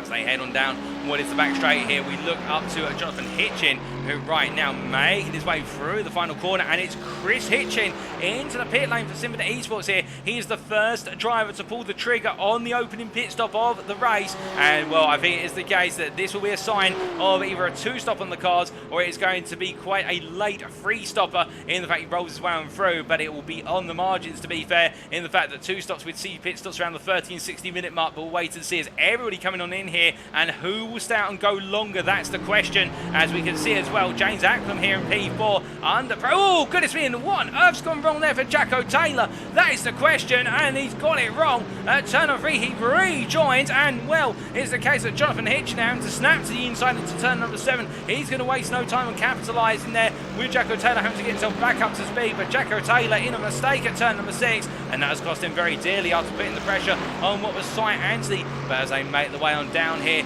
it is the case we do say hello to Jawinks there in what is the Twitch chat. Hope you're doing well, good sir. And as they make their way down the hill this time, it is the case rolling on through, and Hitchin at this point, well, he's going to keep on pushing. As meanwhile into the pit lane comes your race leader Sam Congreve, and Cy Ansley stays on out and takes the lead of the race as they make the way through the right-hander into turn number 1. And as they do, the Welshman here, Cy Ansley, now knows, I think, that is the case that Congreve is on the 3-stop, and he's got to deliver here on the 2-stop as they make the way on out. And as they head down the hill, it is the case that Cy Ansley now leading. He's got to just simply trust in the strategy, and of course that is the biggest thing here in these races. I can tell you, having been in the cockpit myself in a number of endurance events, when there's multiple strategies up for grabs and you're running on the conservative strategy where you're doing one less pit stop, you've just got to believe in the strategy, because you won't know until the very end of the race whether it's worked out, of course. That's the big gamble on the strategy, but you have to have that mental resilience just not to give in and have to resist the urge to push a little bit harder, to overstep the mark and suddenly force yourself onto the wrong strategy. And right now, Cy Ansley and Darren Orkett showing that as they make their way through, and Carl McGurk as well as he makes his way down the back straight. but as they come charge on down towards what is turn at number 10, it is the case the Triple Eight driver here of Carl McGuirk pushing on in that gold class lead, knowing now that championship is firmly in his grasp. And to be fair, Jacko Taylor behind after that mistake, trying to go hunting after the win in the gold class here today. But it is the case, I think he's got to settle those nerves and get back to it as quickly as possible. As behind we do see Robert Armstrong in P5 ahead of Sam Congreve. And to be fair, with Darren Norquette staying out, we have got Slight Anthony and Carl McGuirk into the pit lane, and also Jacko Taylor. So in terms of how the 2 and the 3 stops fit together here, this is where it's going to get very interesting, with regards to the fact that we're seeing all of our initial pit stops are around the same time. Darren Norquette's continued on, so he is now your race leader. He'll be for at least a lap your race leader. Rob Armstrong comes over the crest. Is he into the pits? Yes, he is, and Sam Congreve comes on through. Now as he makes his way for the right-hander here, of course, he's at the first pit stop, heads across the timing line, and well, Slight Anthony is still in his pit box. As we do see here, Sam Congreve making his way on through. Well, that tells you as well, I think it's been more of a splash and a dash for Sam Congreve versus Slight Anthony, who's going to be going long on the fuel gun as he starts to leave his pit box. But that gap between the 2 leaders has definitely opened up considerably as he makes his way on out, and up the hill he goes. And what will it be for the Welshman here? Does he clear the drivers coming up behind? He does indeed, but that gap has now opened up to what is, well, we can see there, the gap stands at 10 seconds approximately as he makes his way on down the hill, and Ryan Davies is between the 2 of them. But to be fair, Ryan Davies is 6 seconds up the road from Slight Anthony, so I don't think Anthony's going to be worried about that at all. But as they make the way on through, it is the case we look a little bit further back, and we have, with all these pit stops, of course, seen them mixed up in the order. We've also got Armstrong and Lever coming out the pit lane right now. We'll have to wait to see where they come on out, but keep in mind our 2 stoppers will be putting more fuel in the car compared to our 3 stoppers, as we hear that Darren Norquette's into the pit lane for his first scheduled stop. And of course, it will be the case that right now he'll celebrate what has been a lap where he's led the race, but now he will be expecting that he may end up coming out behind what is Sam Congreve. But where will he come out in relation to Davies and Anthony? That's the question. Davies has yet to pit, to be fair, so he will be most likely coming on in very shortly. As I look at my commentary box window and we focus here on our screens of Sam Sherwood chasing after Tyson Belenda, but it is the case we do hear that what is Davies is making his way into the pit lane, and well, as they make the way on down the back straight, our drives on the screen, Sherwood getting closer to Tyson Belenda, but not close enough for now. Further back we see Martin Tillin here. He finds himself between where's Colin Patterson in front, the silver driver, and behind him is Joel Amos, the gold driver here, as they make the way through the right-hander and over the crest. And as they make the way down the hill, a third of the race complete. We've still got 60 minutes to go here at Road Atlanta, and as they make the way through the right-hander onto another lap, it is the case we still have Davies in the pit lane right now. Ryan Davies going very long, joint longest alongside what was Norquette. But as they make the way on through right now, we will see that timing tower update itself, and effectively we'll see where all of our drivers fit together after their first pit stop is complete. But have we seen any major changes in that order? Well, it is the case that Alan Lever has been able to get ahead of Stuart Brown based on the pit stop time, but it is also the case that Alan Lever's still P21, and therefore he's still got plenty of ground to gain. And what you can imagine for both of them right now, they'll be focusing about the strategies. In fact, that is Ryan Davies going a bit slowly, and Alan Lever just getting ahead of Ryan Davies. In fact, Davies has lost a lot of places by going longer, and as he makes his way on down the hill, Stuart Brown right now, we're thinking he's got to get on through as soon as possible, because he's losing the run on Alan Lever here as they make the way through turn number 5. But Davies having a slow stop, and as they make the way up towards turn number 6, Brown trying to get as close as possible. As they head into the braking zone here for turn number 6, it is the case they roll the way on through. The difference between the 3 stoppers and the 2 stoppers already starting to make itself known in the fact that Congreve is ahead by 11 seconds over Slight Anthony in the battle for the lead of this race. And of course it is the case that we do believe that Slight Anthony on that 2 stop versus Congreve on that 3 stop, and the signs are telling the fact that gap has opened up. But how will it all come back together? Well, put that aside for now, because right now our focus is on Stuart Brown making his way out the inside of Willis Davies into turn number 10. As they make the way on the brakes here once more into the chicane, Stuart Brown gets it done and hooks up nicely to go into P21. As he makes his way down towards the final corner here, now chasing after Alan Lever a bit further up the road as they charge past the apex curve there. It is the case we do see Tyson Belenda by comparison in P11 rolling his way out to turn number 5 right now, and he is your second place driver in the silver class, and behind him is third place driver in the silver class of what is Colin Patterson in P12, as Patterson right now trying to go on the offensive here. And well, to be fair, Patterson's not going to say no to an opportunity to be on the second step of the silver podium, but of course all these guys want that top step, and that's in the hands of Hitchin, who we'll look to very soon, who is 9 seconds up the road from these guys in P8 overall, as they make the way up the hill towards what is the crest into turn number 10. But as they get ready to charge on down, it is the case that we see Colin Patterson here staying very close indeed as they roll the way into the braking zone. heading into left-right. In this case, a bit further back, we can see an Ollie Pimley by comparison in P19. It is the case behind Stephen Masters, the Ferrari driver there in the yellow with the Italian flag colour Ferrari. And as they make their way down towards turn number 10 at this point, Pimley's going to go up the inside here for the move. He's going to try and battle the Ferrari on the brakes. But if we know one thing about Masters, he's not afraid to go as late as he dares on the brakes. And as they make their way through turn number 10, well, Masters gets it a bit wrong there and has to back out. And I think it is the case. He just had a bit of difficulty in settling the car. So Masters in the end becoming unstuck in being brave on the brakes. But he's still got plenty of opportunities later on. There's no doubt about that. As meanwhile, a bit further back, we can see that Alan Lever has dropped behind what is there Stuart Brown for P21. I think Alan Lever at this point maybe trying to get back into the tow. And I think he has actually just confirmed there. Budget Racing Noob is Alan Lever in the Twitch chat saying trying to lift and get back into the tow. Well, that makes sense if he can run in the draft of a Mercedes that he's comfortable he can stay on the pace with and do some fuel saving with. That may give him a lot more time back come the end of the race than him rather than trying to break away at this point in time. And to be fair, that V10 Audi engine in the back of that Lamborghini Huracan Evo is going to be a thirsty engine, there's no doubt about that. But as they make their way out towards turn number 6 here, all valves and cylinders flying, it is the case that we do look from P21 to our race leader here, who right now in a world of his own. But remember, the strategies will need to come together. We've got a long way to go. And for Sam Congreve right now, you'll remember earlier we talked about the two stoppers and the fact they have to focus on not putting a toe out of line in terms of their strategy. When you're in the situation like Sam Congreve here, where you're pushing so hard for what is that free stop, you've literally got to go. It is the case that you are effectively doing 90 minutes of qualifying here. You've got to be up front in clear air and just delivering lap after lap. As soon as you see a back marker in front, if you bump into one, you've got to clear them. You can't be stuck behind them. And Congreve right now is delivering lap after lap. He is pushing as hard as he possibly can. But to be fair, Cy Anthony is staying with him in terms of that lap time. That last lap, Cy Anthony only lost 2 tenths. So it is the case the response is being built upon by Cy Anthony. The gap is opening, but it's not opening as much as the number 9 driver would perhaps like at this point as they make their way on down. And where is Cy Anthony? Here he is. And behind him, and it should be pointed out, James Acklam into P3 right now with Austin William Campbell behind. But then look what's behind Austin William Campbell. That, I kid you not, is Jonathan Hitchin. He started at the back, and the Mercedes driver right now going all in here with the season finale. And to be fair, he's got nothing to lose. He's already crowned our overall champion, our platinum class champion. But of course, when you're a serial winner like Jonathan Hitchin, you always want another trophy to add to the cabinet. And right now, he's going to go for the podium at least, if not the win here today, overall and in the platinum class, as he makes his way onto lap number 28 and gets closer and closer to the rear of the Ferrari in front of Austin William Campbell. But as they make the way all the way up towards turn number 3 and rolling down, Austin William Campbell goes a bit deep, but he brings the car together. Then Jonathan Hitchin getting ready to try and go round the outside if the Ferrari went completely wayward, but it was not to be. To be fair, Campbell showing great control to bring the car back to the surface. And as they make the way through turn number 5 right now, Hitchin starting to make himself felt as they make the way in towards turn number 6, in towards the braking zone they go. And we ride on board here with Jonathan Hitchin in the Mercedes AMG 2020 Evo as they make the way in towards turn number 7.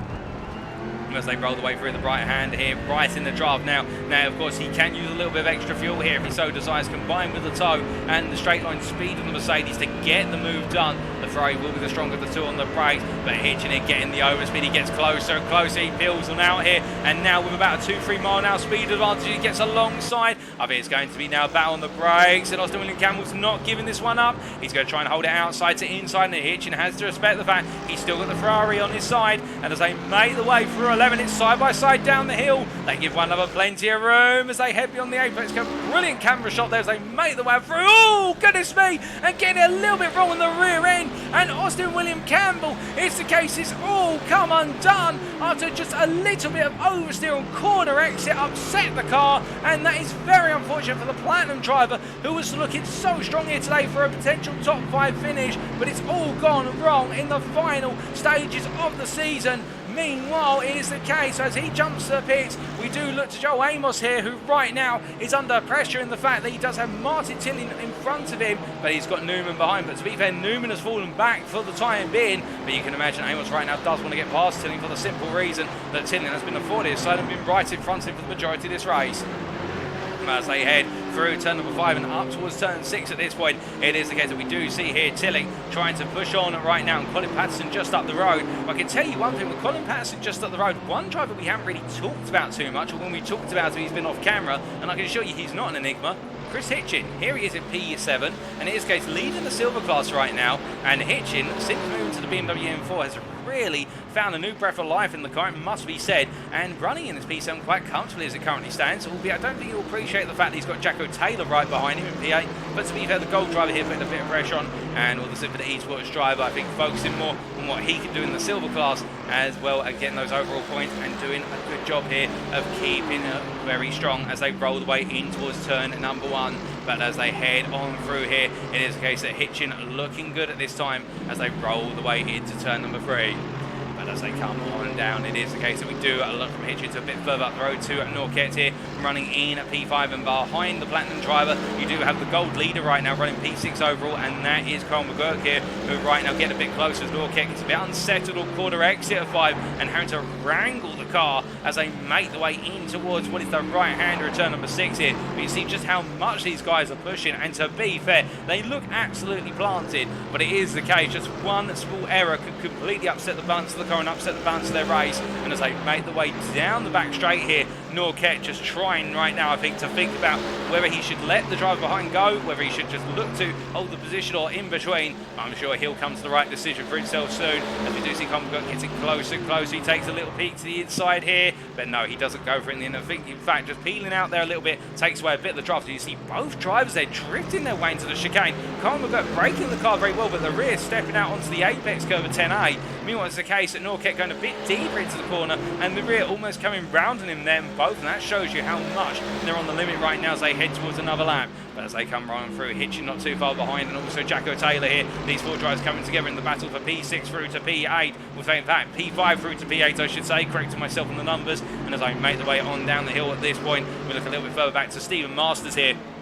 And to be fair, no stranger to battling Stephen Masters over the course of this race so far, indeed all of the season. And as we see the Ferrari making its way down through the final corner here, rolling on to another lap, trying to stay close to the rear Ollie Pimley. But as they make the way into the next corner, I think Pimley is gradually breaking away. That last lap, Pimley was half a tenth faster. It's not much, but of course that does mean the direction of travel is going the wrong way for Masters. But I think in that tyre as well, he'll benefit from a bit of fuel saving, and this could help him come back later on. But as they head down the hill, at this point we look from them back up to what is our second place driver of Cy Anthony, and right now Cy Anthony in P2 with James Ackland behind him, and this is getting uncomfortable for Cy Anthony, I think, and the fact that Ackland's there, he's been closing lap after lap. In fact, on that last lap, James Ackland took a whole 4 attempts out of Cy Anthony. Now, of course, the big question is Ackland just simply getting close enough to be firmly in the toe, and then he'll back the pace off and run to Cy Anthony's pace, or is he potentially looking at a free stop of his own here? And therefore he could really upset the rhythm of Cy Anthony. And also keep in mind we've got Hitchin not too far behind. There's Hitchin in the rear view picture as they made the way through turns 3 and 4 and up towards 5 they charge. But it's all a big question now. Because the thing is, if Ackland decides enough's enough, he's not going to push any further for the time being, then that means he does leave himself a bit exposed to Jonathan Hitchin, playing a bit of a disruptor role in terms of strategy. And Hitchin, to be fair, is going only one way, and he's going forward up through the field. But meanwhile, whilst we'll wait to see how these 3 come together, we look back to Carl McGurk here, who right now continues to put the pressure on Darryl Norquette, with Jacko Taylor behind them putting the pressure on Chris Hitchin. And as they roll their way through turns 6 and 7, we do look to the blimp camera here as the blimp makes its way over the back portion of the circuit. Brilliant to see. And Hitchin getting the better run out of turn 7. You can actually see how pronounced it is in terms of the acceleration initially of the BMW. When he hooks that corner up right, in the early gears, that BMW just opens the gap up, but then with the benefit of the draft, plus also what is the top end speed of that Mercedes, that is where we start to see the gain from what is there Jacko Taylor as they make their way down into turn number 10. And as they roll the way on through, we now look to the closer TV cameras here, and we see it is the case that the Super Esports driver keep it clear as they make the way down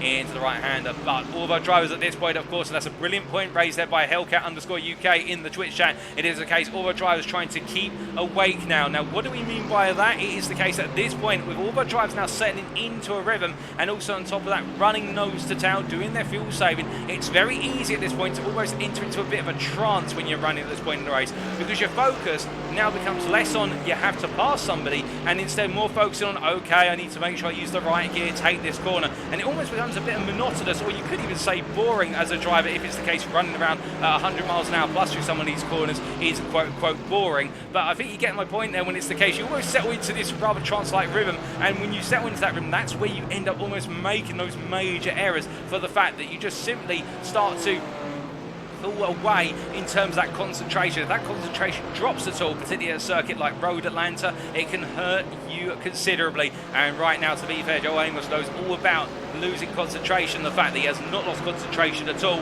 Instead, he is focusing on one thing only, and that is Martin Tilley in front of him as they go charging down the back straight here. And it is the BMW array of Colin Patterson, P11, all the way back to P15 of Alex Hill. The 5 BMWs in the long line as they make the way down the hill in towards turn number 10. And as they roll the way into left-hander at this point, it is the case that Amos staying in that sequence. But of course, as we get closer and closer to the 60-minute mark, we will start to see those strategies occur. And I think we'll start to see Salvo drives push a little bit more, and it is the case those temporary truces, if you will, where people are running nose to town trying to fuel save off one another, those truces will be suddenly put by the wayside, and it'll be the case that we start to see those battles once again. But let's not count out the fact we could see a battle or two as drivers are trying to force their way through the field, and that does include, of course, Hitchin here right now, who is continuing to charge on through. He's right behind Ackland as they come through turn number 7 here. Well, he is going to try and go from last to first, but to be fair, once he makes his way past Ackland and St. Anthony, if they'll let him go, and indeed they may put up an absolutely brilliant defence,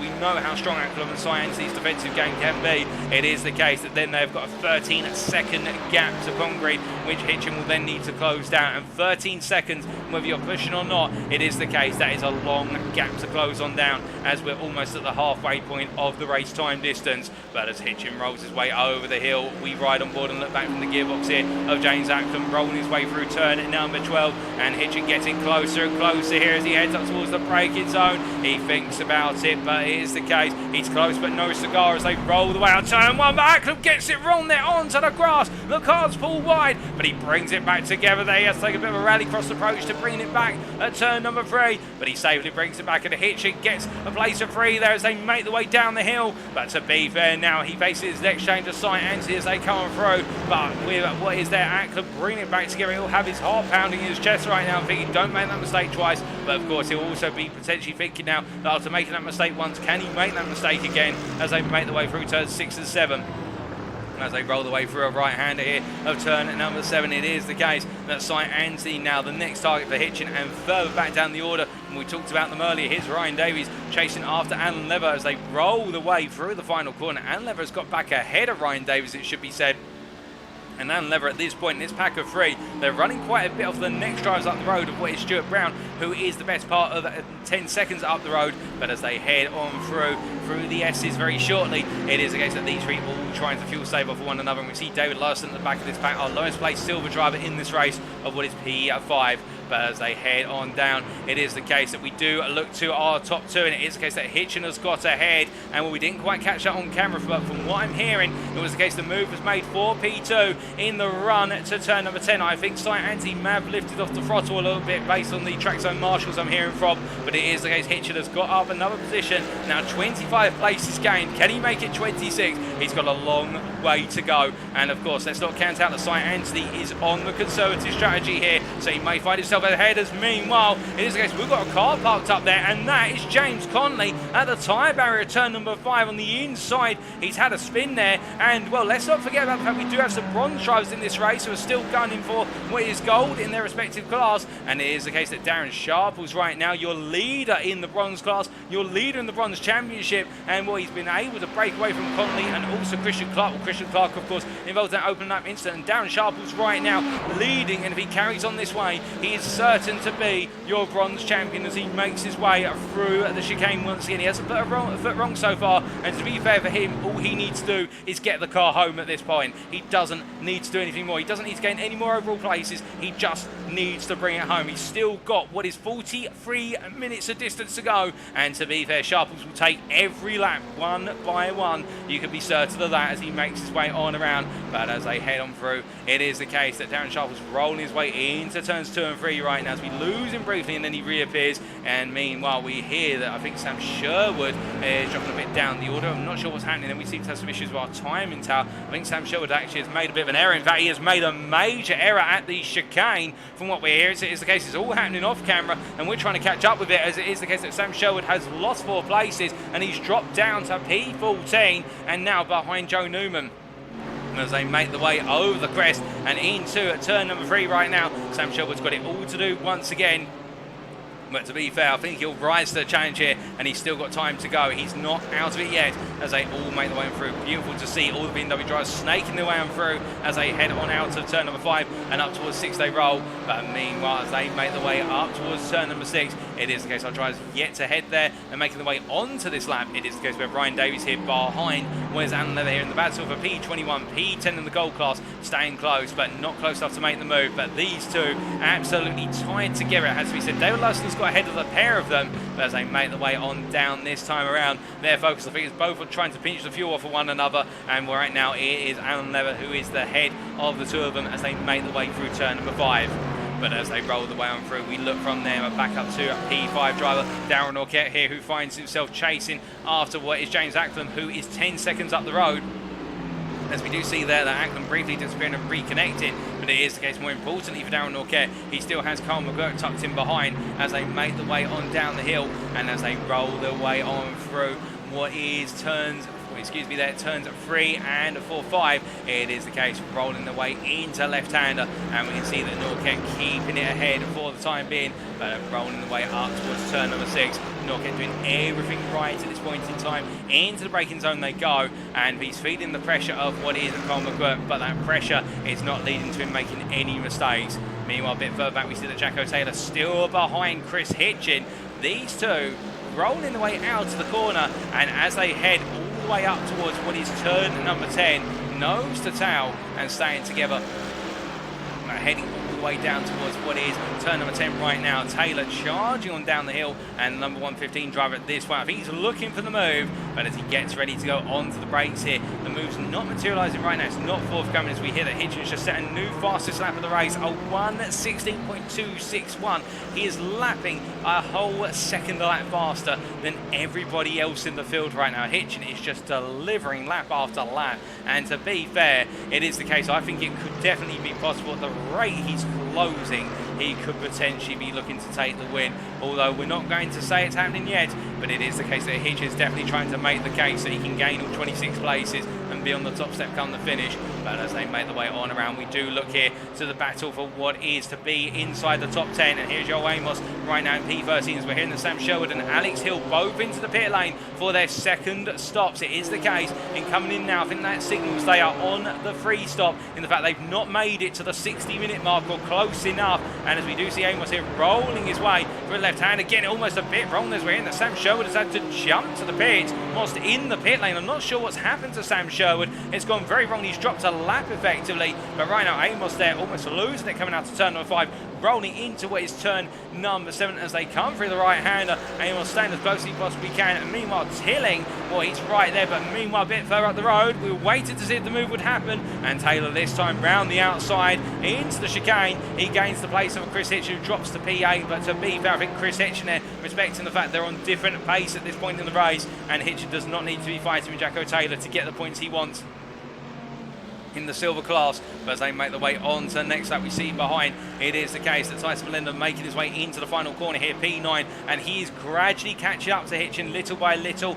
Meanwhile, a bit further back there, we see the long train of BMWs, and then Rob Armstrong right now being passed there by Ollie Pimley into what is the chicane of turn number 10, and Armstrong losing the place versus the gold driver. But to be fair for Armstrong at this point, all he needs to do, given the fact he's running in P4 and Melinda is in P2, I think all he needs to do at this point is finish P4, and he will guarantee himself the championship crown by a small margin, but still it will be that crown regardless as they make the way on up. He doesn't need to put a thong wrong here as he makes his way up through what is turns 2 and 3, but as he rolls his way on through and down the hill, it is the case heading on through and up towards turn number 5. Armstrong definitely playing it safe here, taking a bit more of what is an Alan Prost approach to this rather than an Ayrton Senna approach, which is he's been the professor, he's done the maths, he's done all the calculations on the whiteboard, and he knows where he needs to finish to take that championship crown. So that's all he's got to do as he makes his way through turn number 6 and up towards 7. But as he rolls his way on through here, it is the case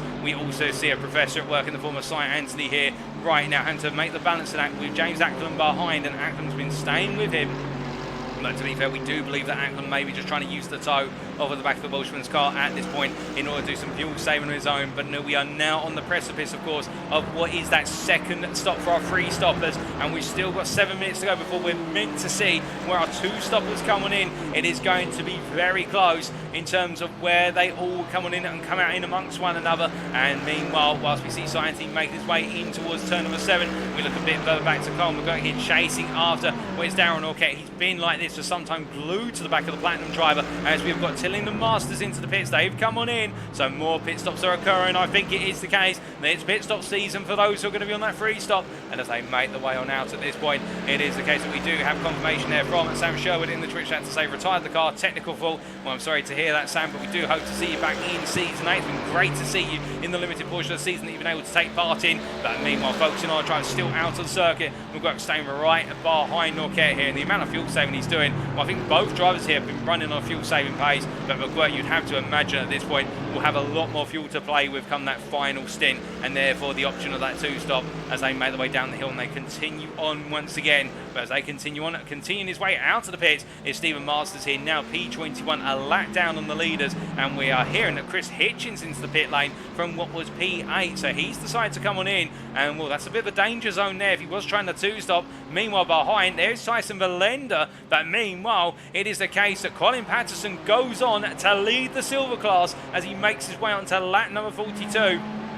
And has Patterson done enough to potentially out-strategize Chris Hitchen? That is the question as he makes his way on down the hill. I think it's going to be close, but to be fair, given the respective paces of the drivers, I think Patterson may be on the same strategy of Hitch. He's just been able to go 1 lap extra as they roll the way out to turn number 5 and head down towards turn number 6. But as they do, we've also got Joe Newman and Stuart Brown into the pits. We've also got David Lowerson into the pit lane as well. And as they all come on through, it is the case that we see Patterson here roll his way through turn number 7 and heading on. Oh, goodness me, Patterson gets it wrong coming out of turn 7, just putting the wheels a little bit too wide, and it's almost as if the commentator's curse has struck on Patterson in the fact 1 tyre makes its mark on the grass. That's the rear left tyre, gets on the power, and the car goes around. It's a small tap to the wall, but it is going to feel like a very punishing one, because right now that is going to upset the strategy. And I think for Patterson, he's got to think now, what can he do to recover it? Well, he's got to come in because there will be damage to the car, and he won't want to be running in a car that's slightly wounded here, because he'll only be losing more and more lap time every lap he does from this point onwards.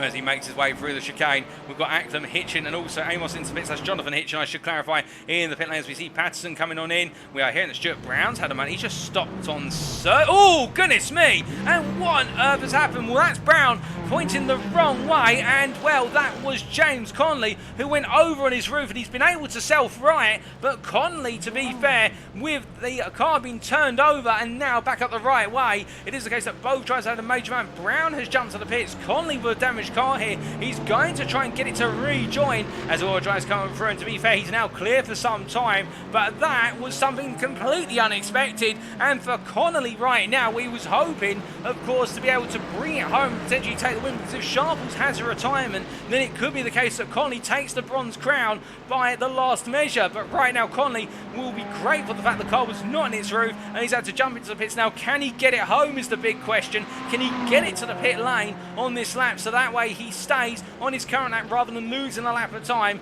We'll have to wait and see, but as he makes his way around, it is the case. Things are kicking off further on down the field, as we can see here that Joe Newman has come out behind Joe Amos as they make the way up towards turn 6, and you see Newman flash his lights as we ride on board with the BMW M4 driver as they make the way into turn number 6, but Newman frustrated there. I don't think he expected Amos to come out ahead of him after the pit stops, and as they make the way out to turn number 7, we can see Newman, they're taking plenty more apex curve by comparison, really trying to use the apex curve to clatter the car around as they head down the back straight here, heading all the way down towards turn number 10 right now. It is the case in the tow here, and he's got to go for it here. He's got to rev that 6-cylinder 3-litre engine all the way up to the maximum as they make the way down towards the braking zone here, and on the brakes he goes. He looks it up the inside. Can he get it done? Well, we're going to see here. I'm sure that Amos is going to try to hold it, and there's contact between the two of them. Well, I believe that was contact. It looked like to be netcode contact, with the two cars didn't make contact on our screen, but they made contact in terms of what the server saw, or the lobby saw, if you will. But Newman there turned a little bit, and as they make the way on through, it is the case that Amos did not back out. To be fair, he had every right to be there on the apex, and in the end Newman loses now, and now he's got it to do all again. But indeed it is the case. Netcode there, as we say hello to Haggis Hunter there, and well, also Newman Passer, who I do believe is Joel Newman in the Twitch chat, a bit frustrated at that one, but as they roll the way on through, it is the case that Joe Newman right now has got plenty more to do if he wants to get back into that fight. But as we see him make his way into turn number 5, we look here to James Acklam, who right now has Jonathan Hitchin, and remember that Acklam has made his pit stop recently, as has Hitchin, but as they roll the way through the left into right here of the chicane, behind him as well you've got Rob Armstrong, who's yet to take his second stop. He's going long, is Armstrong, and that's the sign of the 2-stop. Of course, they make their own for an Armstrong into the pit lane. In fact, as we lose him off the camera there, and as I look out my commentary box window, I can confirm he is into the pits, and there he is. It is the case. Your silver leader currently making his way on in, and where is Chris Hitchin is the big question. Well, it is the case. Here is Chris Hitchin making his way down towards the chicane. He's got Ryan Davies in front, who is causing him to lose a little bit of time, as Davies right now has yet to take his second stop. And to be fair, Davies running his race, and Davies staying out there. Well, right now Chris Hitchin may be losing a little bit of time on circuit. Armstrong, to be fair, being serviced still, and the fuel put in the car, but Hitchin will not be happy with the fact he's losing a little bit of time potentially as they roll about the hill. As we also hear that Cy Anthony is into the pit lane from the lead of this race, and Sam Congreve has already come on in, it should be pointed out, from the lead, and he's come back out in P5, and he is the best part of what is 15 seconds clear of Jonathan Hitchin. So right now we need to take a look to Cy Anthony here as he comes into his pit box, and as he parks the car and up here, where is Sam Congreve? That's the question. Well, he's making his way on down through the right hander here of turn number 12, and it will be Sam Congreve who retakes the effective lead of this race once all the next round of pit stops are done. But of course, remember, we believe that Sam Congreve has got one more stop to take, whereas Cy Anthony, he has made it to the 60-minute mark with the single stop, with 2 stops, and therefore he can go to the end on that 2-stop strategy. As we see Cy Anthony is now leaving the pit lane.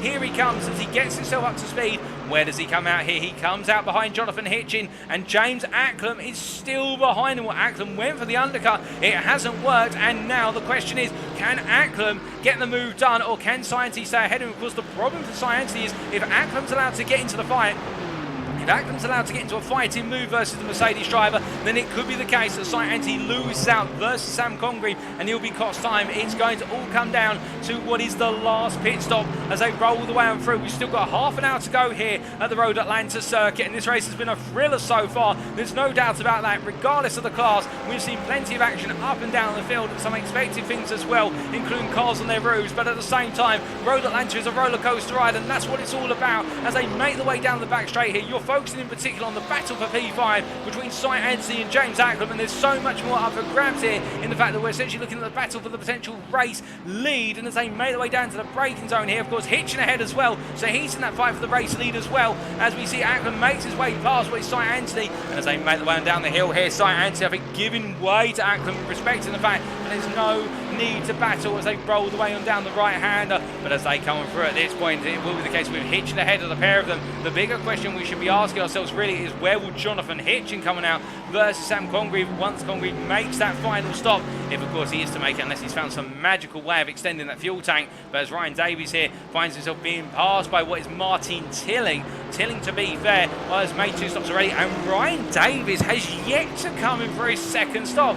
Well, he's going a very long way, much like Daryl Norquette, and right now those two, they have found a way of absolutely extending the fuel tank in that Mercedes. Well, I'll be. It is the case that Norquette and Davies are going to go at least what is 62 minutes into the race distance before the second stop, and that is incredible for the simple reason. Well, Ryan Davies early on really looked to be struggling, but it was the case when he was struggling, he was in fact fuel saving and running those engine maps lower than the optimum as he makes his way through turn number 5 here, and he's becoming a bit of a speed bump, you could argue, for everybody else behind, in the fact they will not want to be caught behind him, as we hear that Darryl Norquette's into the pit lane, and here's Joe Amos by comparison stuck behind Davies, who we would believe will be coming into the pits at the end of this lap, in the fact that he has tied himself to Darryl Norquette's strategy. And well, Sam Congreve has retaken the lead of this race, as right now our focus is on the battle for P10. It's Ryan Davies at the head of this group, with then Amos, Valenda and Newman behind.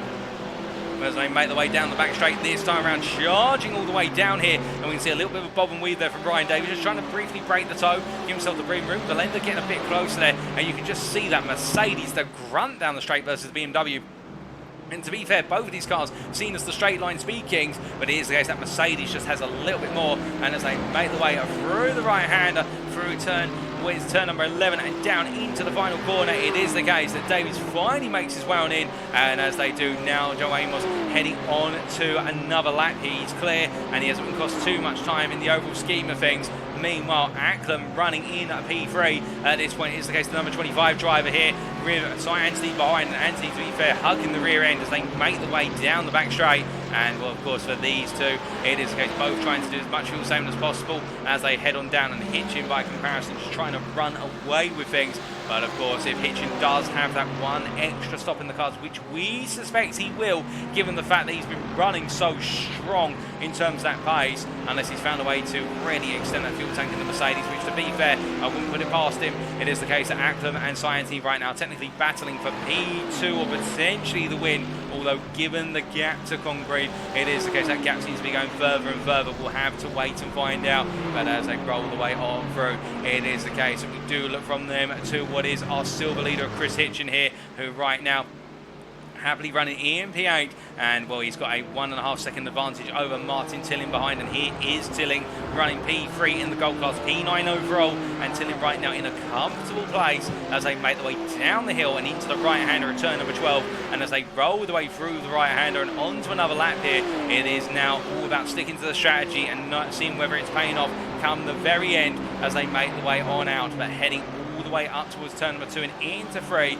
It is the case that Tilling doing everything he can to chase after Hitchin, but more importantly for him, trying to keep Joe Amos behind him, as it is the case that the Britain right now for Symphony Esports trying to creep closer and closer with each and every corner turned, and as they make the way through turn number 5, he is looking the faster of the two drivers. He is lapping at 2/10 a lap faster by comparison, and can he get the move done right at the end to be on that gold podium? That's his target, but whether he can pull it off or not is another question. 25 minutes remain by the time they get down the end of the back straight here, and we've still got plenty of battles that are unresolved. As they make the way on through, it is the case that we look from them to our bronze leader of Darren Sharples here, and right now rolling his way through at turn number 7, and as he heads on out here, it is the case the DS Racing driver, of course, Daz Sharples Races, you can see on the side of the car there, named after himself, rolling on down, right now in a very comfortable place. He may be P21, but it is the case for him, this P21 is the road to victory, both in the bronze class here on track and also in the championship. Meanwhile, we do see there has been a move for what is P16 for David Larson. He's got ahead of what is Stephen Masters, making the move for the position, and Masters by comparison, well, that is a very heavily wounded Ferrari if I've ever seen one, missing the front bonnet, and as they make the way all the way on down here, of course the engine in the back, so we're not seeing all the engine parts being exposed there, but as it goes, I think Masters may be considering making a visit to the pit soon. We're not sure exactly what's happened, other than it has gone somewhere very, very wrong, and as he makes his way through the left into right here, it is the case that Masters right now not having a happy day in the office as he heads into the pit lane, then that will be for repair work, there's no question. But as he makes his way on in, we do look from what is at Masters here to another gold drive of Tilling once again, and he finds himself in this back and forth tie between himself, Hitchin in front, and what is Amos behind. That is Chris Hitchin in front for clarity. As they make the way all the way down the back straight here, it is the case. We can see that Tilling right now just not able to stay with Hitchin by comparison. If anything, it is the case that your Amos getting closer. Ollie Pimley's been involved in the incident. One has had to jump to the pits from what we're just hearing. So it is the case he drops a lap there. He's now P21 as Masters leaves the pit lane with the repair work done on the car. So he will re-emerge at P19 as I look out my commentary box window. But as Tilling makes his way down for 11 into 12, it is the case rolling the way on through here, and there's just nothing between these two as they come to that timeline. And again, on that last lap, Amos gaining another 2 attempts as we ride on board here with the BMW M4 driver, staying ever so close as they make the way up the hill. And right now, gaining 2 tenths of time is enough to put him right in the hunt come the very end of this race as they make the way down through 4 and into the S sequence. As they roll the way through the left, right combination here, all considered to be a straight effectively before they go through turn 5 there to the left-hander, and now they make the way on out. You can see Tilling more comfortable on the exit of 5, able to get the power down more comfortably, and that enables the gap to open back up. As they roll the way through turn number 6 and into 7, it is the case that Tilling right now has to get a good exit here, otherwise he'll find himself vulnerable. And to be fair, gaining a 10th corner exit at 7, but now Amos staying right behind them. Both of these drivers have made 2 stops so far. There is a big question, of course, whether they'll both need to make another stop, or whether it's the case they're trying to feint one another into making that 3rd and final stop. Fuel is going to be a concern as they head down towards what is turn number 10 here on the brakes. And Amos right now not close enough to look for the move. He has to wait for the opportunity once again here. I think he might be fuel saving all the way to the finish, and this could be critical for him as he heads on down. He gets the better run for 11 into 12 as he rolls his way through the right hander. We hear that James Conley's moved up to P21, and we're sorry to hear, I think it's the case that Ollie Pinney still haven't worked onto the car. There may be a question if we'll see him back out on circuit. We hope to see him return, but as they make the way out of 1 and up towards 2 here, you're riding on board with P10 driver Joe Amos as he makes his way into turns 3 and 4, and right now nothing between him and Tilling as they head down the hill and up towards 5. As they roll the way down the hill, we look a bit further up the road here, and where is Carl McQuirk? Oh, get it spin, Carl McQuirk with a spin at what is turn number 6, and as he brings it back on the road, he was running with Darren Orkett for P5, and now he's dropped to P7 in an uncharacteristic error from the Mercedes driver, and well, now it's Jaco Taylor who's back into the lead of the gold class in P6. You can see McQuirk in the rear of the picture. The gap between the two of them just over 5 seconds by the time they get to the braking zone here, but it is the case as they roll the way through the left-hander of turn number 10A there. Jaco Taylor definitely right now feeling as though the win is back on here after what was a very near-miss moment much earlier on, but he's all brought it back together as he heads on through. But as they head down towards the next lap, it is the case McQuirk not too far behind, and then here is Joe Amos looking for the move versus what is Martin Tilling. Well, to defend versus Martin Tilling, in fact, as it is the case, he got to head into the chicane. We cut away briefly and we missed the initial move, but now Tilling's trying to come on back as they make the way into turn number 1, and as they roll the way through the right hander here, 21 minutes still to go, and Tilling now finds himself having to be the aggressor of the two of them as they make the way into turn number 3, and you can see that Amos taking too much apex curve of the car, jumping into the air and coming back onto land terra firma, and as they make the way through the S sequence, it is the case that Tilling staying with his rival but not close enough to look for the move. And rolling on out at this point, of course, Tilling may be a bit worried about fuel here, and perhaps is the case he now just tucks in and saves some fuel. But to be fair, if he does some fuel saving, he's also got to keep in mind that's not going to save him from Joe Newman right now. Newman will be looking for that return move, of course, battling much further up the order modes to go. Oh, goodness me, and again, Carl McQuirk with another spin, this time at turn number 7 as he rejoins, but it's all started to go wrong for Carl McQuirk. Now, to be fair, with the retirement of Nathan Foster, there is no way he can lose the gold championship at this point, but this is not the way he wants it to end, as meanwhile Tilling under pressure from Joe Newman for P9 overall is effectively P2 in the gold class, and Newman up the inside there, and Tilling tries to come back on the exit of the chicane. There's no such way for him. Joe Newman sends it and he gets it done. A nice move for the 97 driver, now up to P9, P3 in class, and he makes his way onto another lap. Well, here's the case, the fire is still raging hot for a number of our drivers, and Joe Newman one of them right now as he's all fired up. His next target is Joe Amos here, and to be fair, he could potentially be going for that P2 in class right now as they make the way over in towards turns 3 and 4, and Joe Amos right there in the foreground to the camera for a brief moment. I think Amos at this point will be thinking, goodness me, I've got Newman behind me and he's not letting it go anytime soon.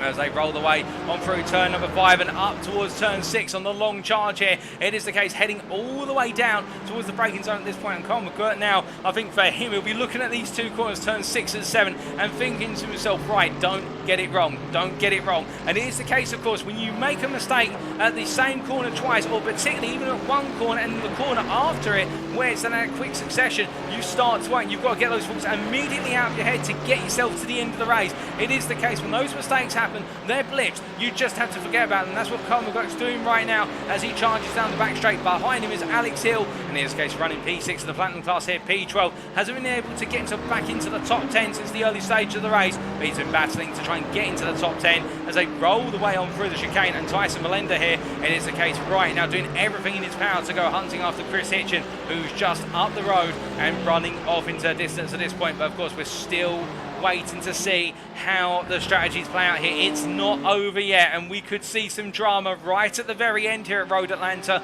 We've only got 18 minutes on the clock plus the final lap, but we've still got so many questions. Who can make it to the end on the 2 stop? Who is definitely going to be a 3 stop? That's all that and more, as meanwhile we see Colin Patterson here running P3 in the silver class, making his way onto another lap, and we look to a race leader here heading onto another lap as well. Heading onto lap number 56, it's Sam Congreve here in the number 9 car. Absolutely absolutely flying right now, Sam Congreve, as he makes his way into turns 3 and 4. But to be fair, we do believe he's on a free stop with the fact he's been putting in so much pace since the start of this race. Meanwhile, Jonathan Hitchin in P2 here. It is the case, coming from the back of the field, well, absolutely charging. And then he has got what is now an 8-second gap to James Acklam in P3, who's just set his personal best of the race to 16.71, and well, he is away from Cy Anthony. And here is Cy Anthony, the Sympathy Esports driver at this point, who we wonder where it's the case if he is on the 2-stop, and Acklam maybe on the 2-stop as well, how he'll fit in with Sam Congreve. But I think at this point the race may be starting to creep away from Anthony in terms of the race win and that opportunity to take second place in the Platinum class in that 4-point delta, where he's leading going into this round by 4 points over Sam Congreve. But right now, if things finish as they are, it would be the case that Cy Anthony would lose out and come P3 overall, and also in the Platinum class. We've still got time to go, and indeed anything can happen until the checkered flag falls. But meanwhile, we look to Tyson Blender here, who's trying to find his way past the wounded Colin McGurk as they make the way up towards turn number 5. And of course, with those 2 spins, McGurk's tyres will need to settle back down. It will be the case that he may have taken quite a bit of life out of them, as we briefly do lose Tyson Blender there, having some connectivity issues. But it is the case, he is there running P13 behind the P12 driver in the Triple 8 machine is Colin McGurk, as they roll the way into turn number 7. As they roll the way on through and out here, it is the case we still do have a bit of time remaining, and as they head on down this back straight, some of our drivers at this point may be looking at those fuel gauges with trepidation. If they do have to come in, it'll be a splash and dash, but even a quick splash and dash is going to cost the driver about 20 seconds, we reckon, and that could be the defining difference between a winning class and then just ending up on the podium, if not worse, as they roll the way on through.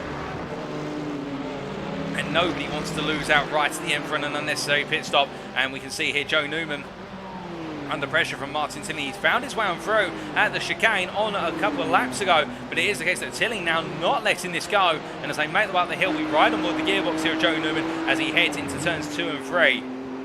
Now breaking his way between the apexes there, now making his way through 4 and down into the S sequence. The thing with Tilling is, ever since he's been passed, it's almost as if we've seen a beast unleashed. And as they make the way up into turn number 5 right now, well, Tilling running P4 in class, he wants to be on that gold podium, there's no doubt about it, as they head up towards what is turn number 6.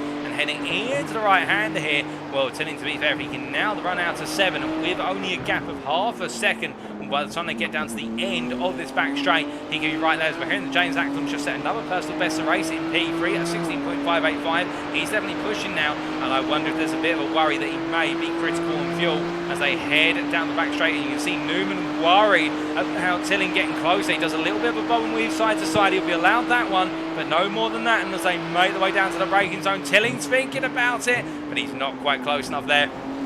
As we see the wipers on, but he's trying to get some dirt off the windshield there, because we don't have any rain in iRacing at the moment, but more on that in future seasons. Rain is gradually coming to iRacing, and what that's going to be and what that entails in future seasons, well, your guess is as good as mine. It'll be a thriller, but right now we're looking at a thriller for P3 in the gold class, for P9 overall between Newman and Tilling, as Tilling's staying there, but he's not able to make the move. It's the second half of the lap where it's the case that Tilling's able to get a bit closer, but as they roll the way on down the hill at this time, the drivers pushing on as they head on through, and as they make the way up towards what is now turn number 5.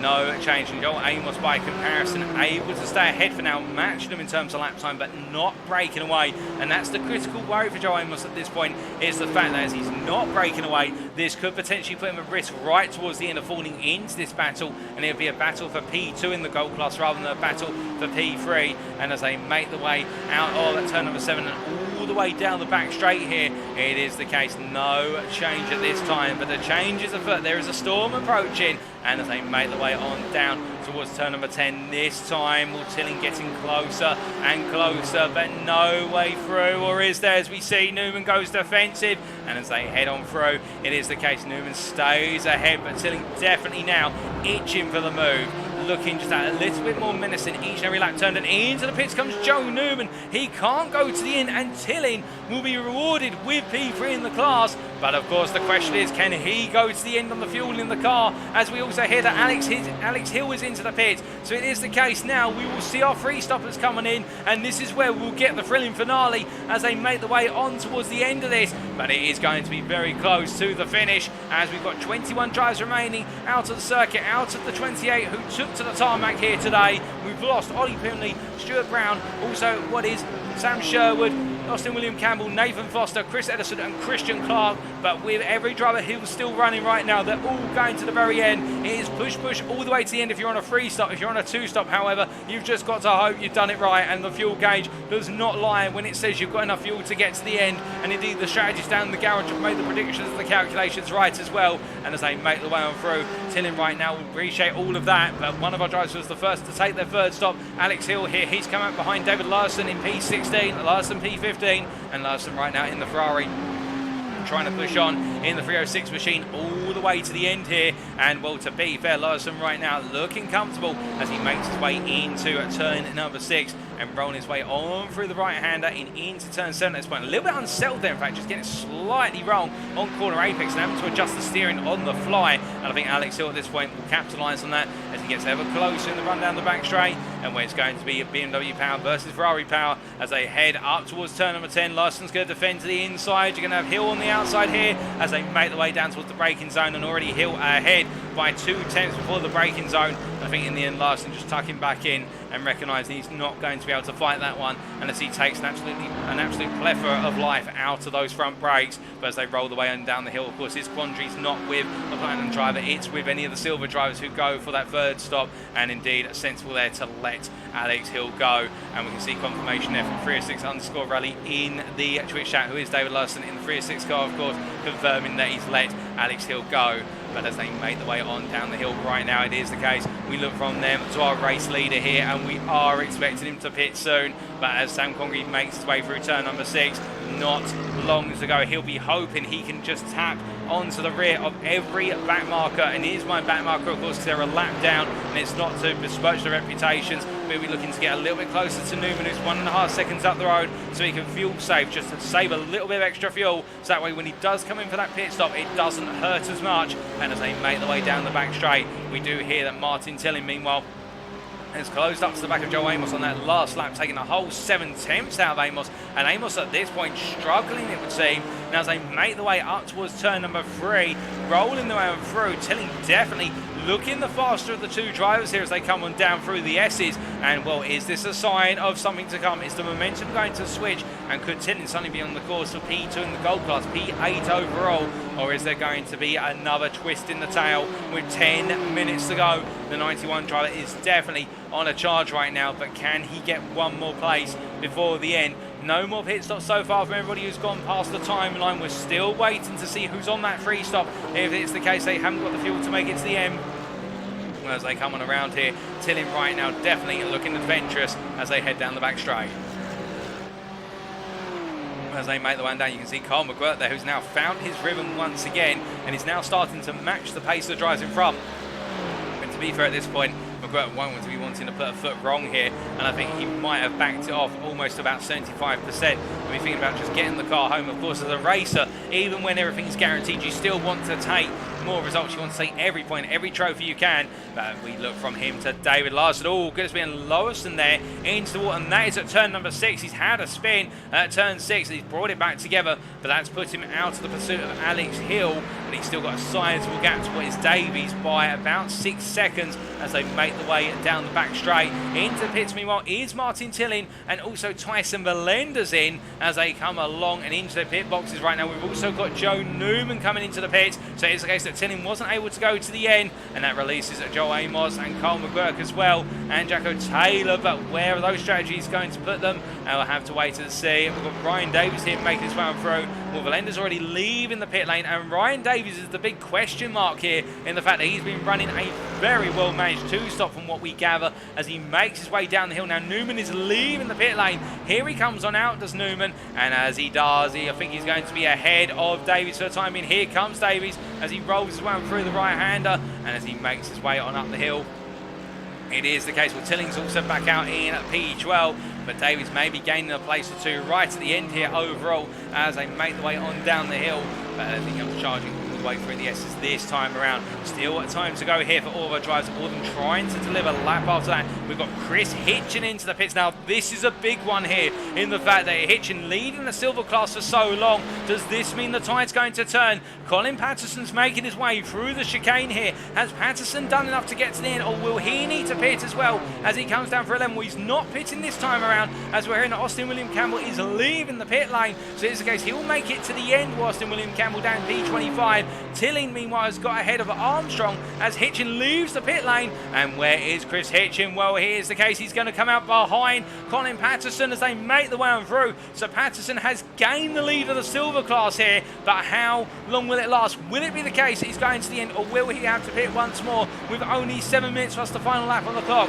Meanwhile, at the front of the field, Jonathan Hitchens into the pit lane from P2. It is the case that James Acklam's in, but here's Acklam making his way on through as Hitchin now comes out of his pit box and goes on to complete his race. Acklam is servicing his pit stop right now, and meanwhile, Cy Anthony making his way on and around. Well, we do believe it is the case that with Cy Anthony rolling his way on down the hill at this point, on that two-stop, he's going to be safe from Hitchin if he can make it to the very end. But there been a 26-second gap to Sam Congreve at this point. Well, I think it's the case that Sam Congreve has got this in the bag. We believe that last stop is going to take no more than 20 seconds. And it is the case that if it works out in that fashion, Sam Congreve right now will be taking the win here at Road Atlanta as they make the way on around. But we'll shortly find out, as meanwhile, Darren Norquette in P4. He's ahead of James Acklam. Norquette's trying to go to the end. He's tucked in behind Hitchin here. That's Jonathan Hitchin just in front, and Ryan Davies is a lap down ahead of the pair of them as they make the way on through,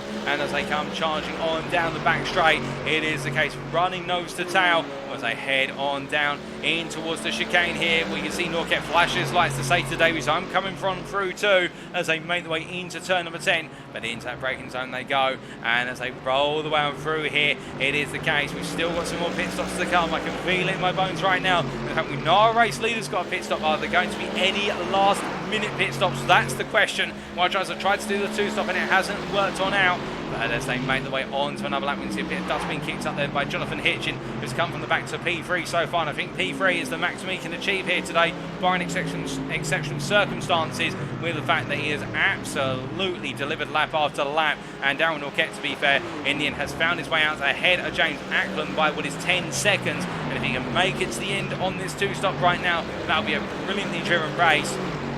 Rolling his way on through. We haven't got any close battles on circuit right now. We are just waiting for those final pit stops. And of course, the big one is Sam Congreve as he's made his way into the pits. He is in. Here comes Sam Congreve, and this is the critical pit stop here, in the fact that he has got to try and come out ahead of Science. The gap between the two of them, 26 seconds as of Sam Congreve coming into the pits. Colin Patterson in as well, so he's not going to the end. I think that will re-release Chris Hitchin into the lead of the silver class at the very end. But where is Cy Anthony? That's your question. Here he comes, making his way over the crest and in towards turn number 12. Now, can we see it from the blimp camera here as he makes his way on through? I think it is the case we will be able to see. He comes on through, and Sam Congreve's leaving the pit lane already. There he is making his way out the pit lane. They head on up the hill. Sam Congreve is going to be on the inside, and here comes Cy Anthony, and Cy Anthony's not close enough in the end as they make the way into turns 2 and 3. It has not worked out in the end. He has missed it out by a second. That's how close the overlap between the two strategies is. 1 second has been the difference, and Congreve just needs to get those tyres back up to temperature, and he can hammer it off to the finish here in sprint pace. Cy Anthony, of course, has been fuel saving all the way, and that means he's got to just simply now focus on keeping within a lap delta within the fuel margin. Of course, he has the tow here of Sam Congreve. Does he have any extra fuel to be able to mount a late charge here down the back straight? That is the question. 4 minutes to go. The gap is 1 second. He's in the tow at this point, with Sam Congreve in the tow of Tyson Belender as well. I think that advantage that Anthony would be hoping for will be mitigated and neutralised here. And as they make the way down towards turn number 10 right now, I think it has all gone away. And to be fair to Cy Anthony, he has driven this perfect in terms of strategy. He's not put a foot wrong, but in the end it is 1 second over the course of 86 minutes of racing. That means that Sam Congreve is now leading and running off into the distance here. The gap has already opened up to 1.3 seconds, and as they roll the way through the right-hander here, where it's the case, I think at this point Cy Anthony has to rest on his laurels, and those laurels say that he's done everything he could on the two-stop, and it's just not been enough to take the lead here, and of course that means that we do believe that Sam Congreve will take that second place in the Platinum class, given the fact this is a double points round. All victory race rounds are double points, and that delta will be enough to swing it right at the last curtain fall.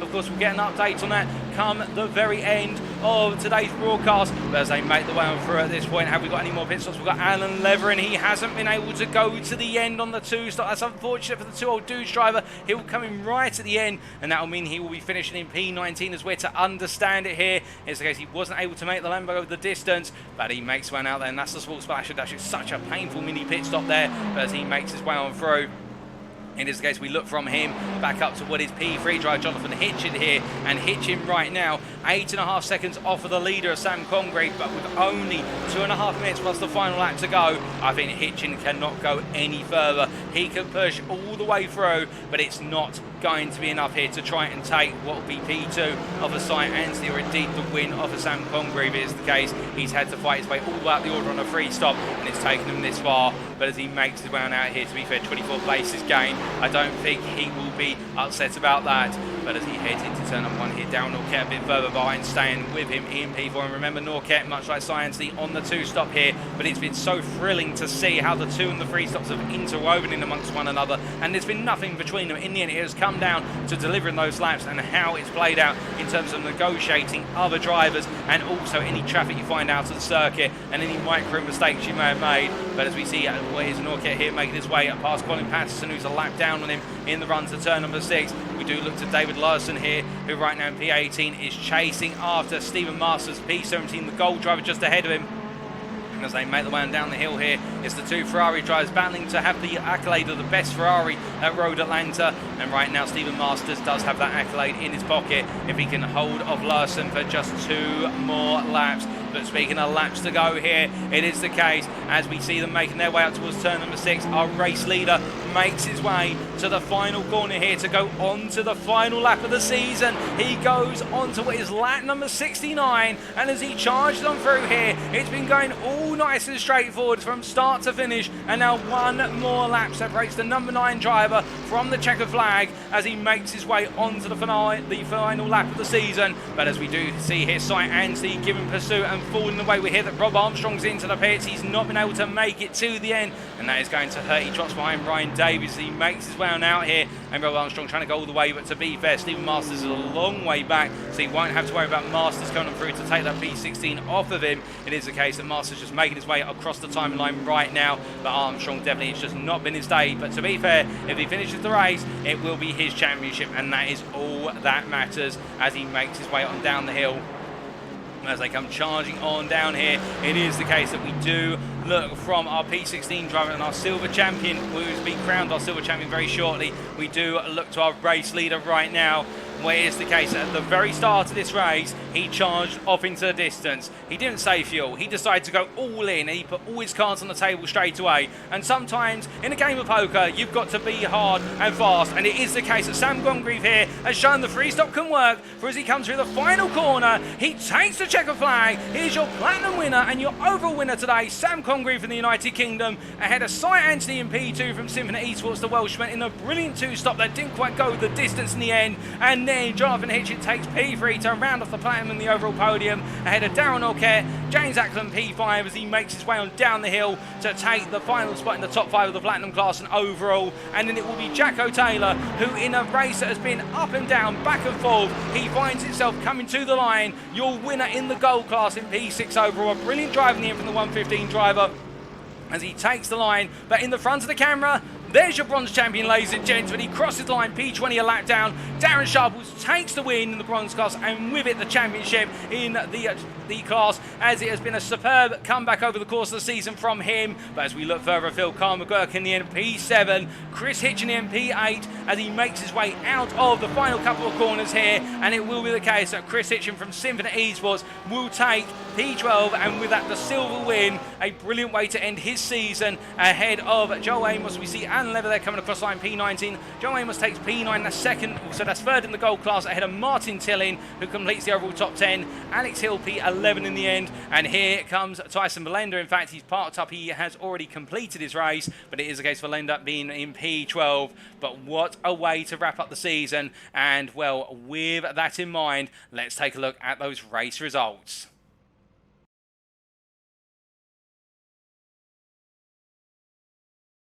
So as we do look to our overall results here, who come on in for our round number 12, our season finale, of course, for the GT3 League Season 7, as hosted by the UK sim racing community on iRacing, the premier sim racing platform available on PC. It is the case at Road Atlanta in the end. It was Sam Congreve who took the win by 3.1 seconds in what was the absolute deadlock of the 3-stop versus the 2-stop. But the 3-stop came out on top ahead of Cy Anthony. Jonathan Hitchin coming from the back of the field, gaining 24 places to finish P3. On a very aggressive 3-stop, and then Darryl Norquette missing out on the podium, but still P4. Overall, he'll be very pleased with that. James Ackland P5, Jacko Taylor, Carl McGurk, Chris Hitchin, Joe Amos, and Martin Tillin completing the top 10, and then Alex Hill, the best of the rest, in P11. But it is the case when we look from our overall, we now head to our individual classes, starting with the Platinum class, and it is the case here we can see that Sam Congreve taking what is the win there in the Platinum class by that gap, as we mentioned previously. Jonathan Hitchin P3,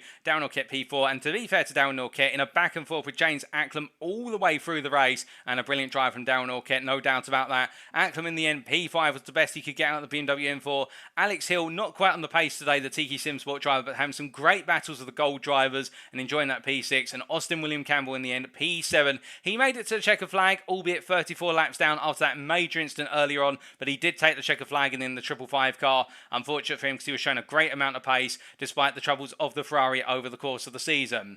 Then as we look to what is our gold class, it is the case that we do see here Jacko Taylor taking that win in the end by 3.4 seconds over Carl McQuirk. The two of them both having their ups and downs, their trials and tribulations, but Jacko Taylor in the end bringing it back to victory with Carl McQuirk P2 and Joel Amos there in P3. A brilliant drive from the Symphony Esports driver there to hold off what was Martin Tillin and Joe Newman to the finish, putting himself on the bottom step of the gold podium. Martin Tillin and Joe Newman completing the top 5, and it was Ryan Davies, Stephen Masters, Alan Lever, Ollie Pimley and Stuart Brown completing the top 10. Sam Sherwood, Nathan Foster and Chris Edisford, of course, having very difficult races for the trio, and Stuart Brown as well not having the race he necessarily wanted, but in the end it was the case. That's how they all lied in the gold class.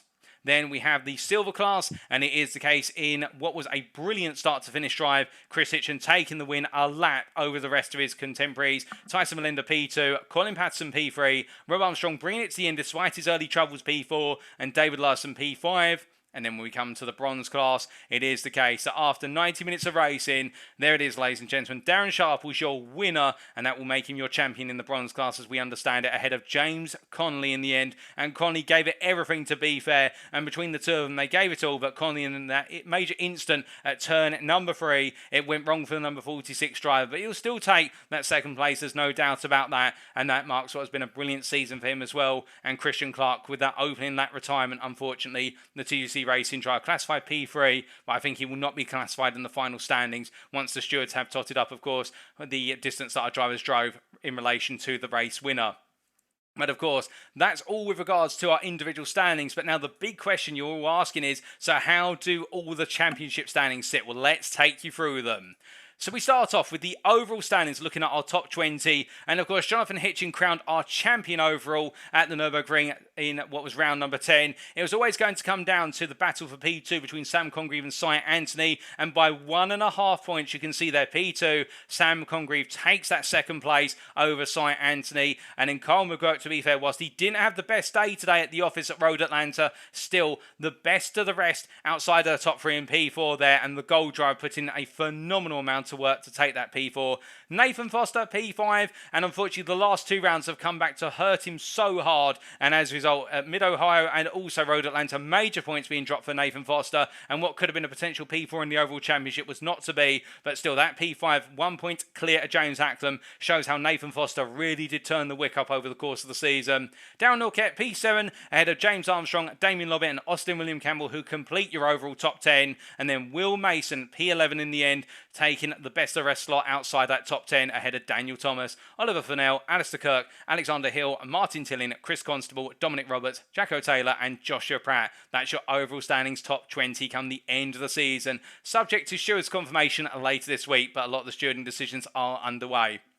Now, as for our Platinum class standings, it is the case, of course, we see there crowned our Platinum champion back at the Nürburgring, Jonathan Hitchin on 166 points and not improving his tally today with that third place finish. And then Sam Congreve in the end taking second place in the Platinum class by only 2 points over Cy Anthony. That's how close it was today and how much it's meant to the pair of them and what a brilliant rivalry between the two of them. We see them both return in Season 8. I can promise you one thing, their rivalry will continue and be ever better. Darryl Norquette P4 ahead of Austin William Campbell P5, and to be fair, Darryl Norquette and Austin William Campbell both turning brilliant runs of form over the course of the season. Austin William Campbell, a special mention to, sticking with the Ferrari 488 GT3 Evo, and whilst the car has not been on the form based on the current iRacing balance of performance, he's put it up there ahead of Alexander Hill, James Acklam, Damien Lobbett, Will Mason and Alistair Kirk, and we can see in the end Damien Lobbett settling the distance between himself, Mason and Kirk, coming home P8 by what was 3 and also 5 points respectively, and Stephen Kennedy P11 there,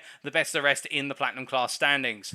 Then as we come to the Gold class, it is the case that Carl McGirt crowned our champion with 155.5 points, 50 points clear of Nathan Foster. A brilliant championship run from Carl McGirt, to be fair, and really a championship run that dates all the way back to round number 4. But to be fair, Nathan Foster kept him honest all the way through, and it really has been a big question of what could have been for Nathan Foster in a couple of rounds. If it hadn't have gone wrong in the Porsche 911, could he have potentially been right up there on the top step? Well, that's the question of what if question, but to be fair, nothing can be taken from the two of them, the rivalry, and Martin Tillin in the end coming home in P3 on 92 points. Then a sizable gap to Ryan Davis in P4, and that's something we should give credit to Ryan Davis for a great drive. And whilst Road Atlanta was not going to be the round which was going to celebrate in terms of bringing off a brilliant result, still Ryan Davis bringing the points home round after round and taking that P4 ahead of Nathan Scott by 3.5 points. Alan Lever P6 with Joshua Pratt P7, Jacko Taylor P8, Peter Cox P9 and then Calvin Chu P10. And outside the top 10, best rest in P11, Joe Newman by 1 point behind Calvin Chu. As we come to the silver class standings, it is the case Rob Armstrong in the end, despite his struggles today, it was the case that his result did not add to his points tally, but Tyson Melenda's result was not enough to swing the delta in his favour, and Rob Armstrong crowned your silver class champion by a margin of 7 points over Tyson Melenda. But that goes to show you, really it was the case that Rob Armstrong in rounds 4 and also 8 and 10, delivering those key results when it mattered most and giving himself enough of a cushion for when it went wrong, it didn't punish him accordingly. Tyson Melinda, meanwhile, to be fair, his story has been about the second half of the season and how he's found his way with the Mercedes, and it was great to see how they came together. And Chris Hitchin, to be fair, with that brilliant performance today, jumping into P3 at the close ahead of David Larson, and Chris Hitchin really delivering, of course, in the BMW, making that switch. It is the case, starting off in the Ferrari, the BMW suiting him better, and as a result, moving into P3, and David Larson there just missing out in the end in that P4 position. And it is the case when he's misclassified there as what was a BMW. He's a Ferrari driver, of course. Colin Patterson P5 ahead of Billy Bob Ray, Ryan Williams, Jason Orr, Joseph Mamanus and Matthias Becerra completing the top 10. And then Liam Murray, the best of the rest there in P11. And then we do look to our bronze class, of course, our closest class today. But we did have the absence of 2 of our major belligerents. But in the end, as you can see there, Darren Sharples with his win, taking the championship crown in the bronze class after 12 rounds, where first it was the Oscar Rocha show with what was Mark Johnson trying to hang on, and then Sharples and Connie both getting into the fight right towards the end, but Darren Sharples taking the crown in the end by a margin of what was 17 points. Congratulations to him, and James Connie for jumping up to P2 in the end, just over Oscar Rocha, albeit I think the numbers are miscalculated there slightly, because it does say Connie's got less points than Oscar Rocha, but I believe it is the case that Connie has taken that P2. Head Oscar Rocha, to be fair, not in attendance today, unfortunate. We did miss seeing him out on circuit, but the BMW driver putting in a brilliant drive all the way through the season. But as we then look to Mark Johnson in P4, is the case. He did announce going into tonight he might not be able to make it. Unfortunate, because the Porsche driver there, you could argue, really has been the driver who's battled through adversity round after round, and he missed out on that opportunity to go for the crown. But you can imagine he'll definitely be back to try and go for the bronze crown next season. Andrew Murray, best of rest in P5. They're outside that top 4, and then to complete the top 10, Christian Clark, Mark Cadmore, Tom Farrell, Kevin Wesley Burke, and Matthew Routledge, with Matthew Gregg there outside the top 10 at P11, the best of the aforementioned rest there, as I almost mince my words. But with that, those are all the standings. Congratulations to all of our champions, and congratulations to all of our drivers who took part in this season. What a season it has been from start to finish, and whether they've taken the championship crown or alternatively finished last in class, nothing can be taken from our competitors. But with that, ladies and gentlemen, it is now time for us to wrap up for the final time of this season. I know it's sad to say it. I can't believe it when I look back and think that 12 weeks of racing have flown on by. But we must say thank you for watching once again. And if you do want to know more about the UK sim racing community, then why not check us out, our official website, uksimracing.co.uk. Or alternatively, you can go to our official Twitter. That is twitter.com/UK simracing_. And also a big thank you to our affiliates, starting off, of course, with our title sponsor for this series, Swello Omeda Sim Racing Coaching, but also to our affiliates of Race Anywhere.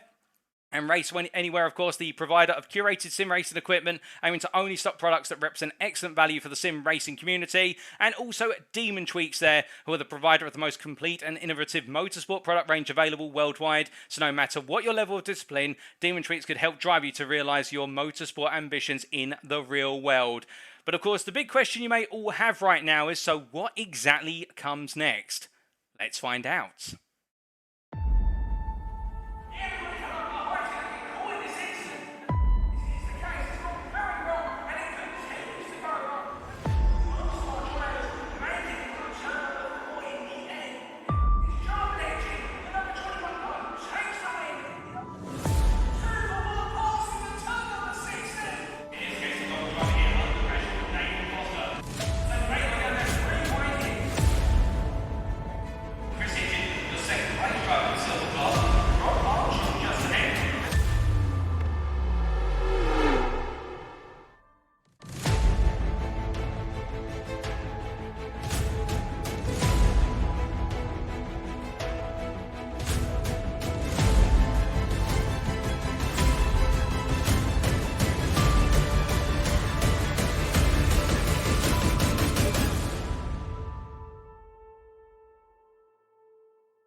That's right, ladies and gentlemen, Season 8 is only around the corner. Sunday, the 18th of September 2022, we get the green light and we're underway once again for the first round of another 12 rounds of racing. And if you're sat there right now and thinking, are sign-ups still open? Yes, they are, but you've got to sign up quick on our official website. That's uksimracing.co.uk, because the slots are going. We've got less than 20 slots left, and it is the case. We're going to have 4 classes, plus a team's championship thrown into the mix, and you will not want to miss your spot on the grid. And of course, it will be the case that we'll be bringing you all of the racing action live, or as if it were live, much like Season 7, and I can proudly announce that it will be myself back in the commentary box for Season 8, and I look forward to presenting it all once again. But thank you to UK Sim Racing for giving me the opportunity to cover Season 7. It has been a pleasure as your host and commentator, Paul TX141 Walsh, also known as Britain a Spit. But with that, ladies and gentlemen, we have been UK Sim Racing. This has been the GT3 League Season 7 on iRacing, and well, for the last time we say stay safe,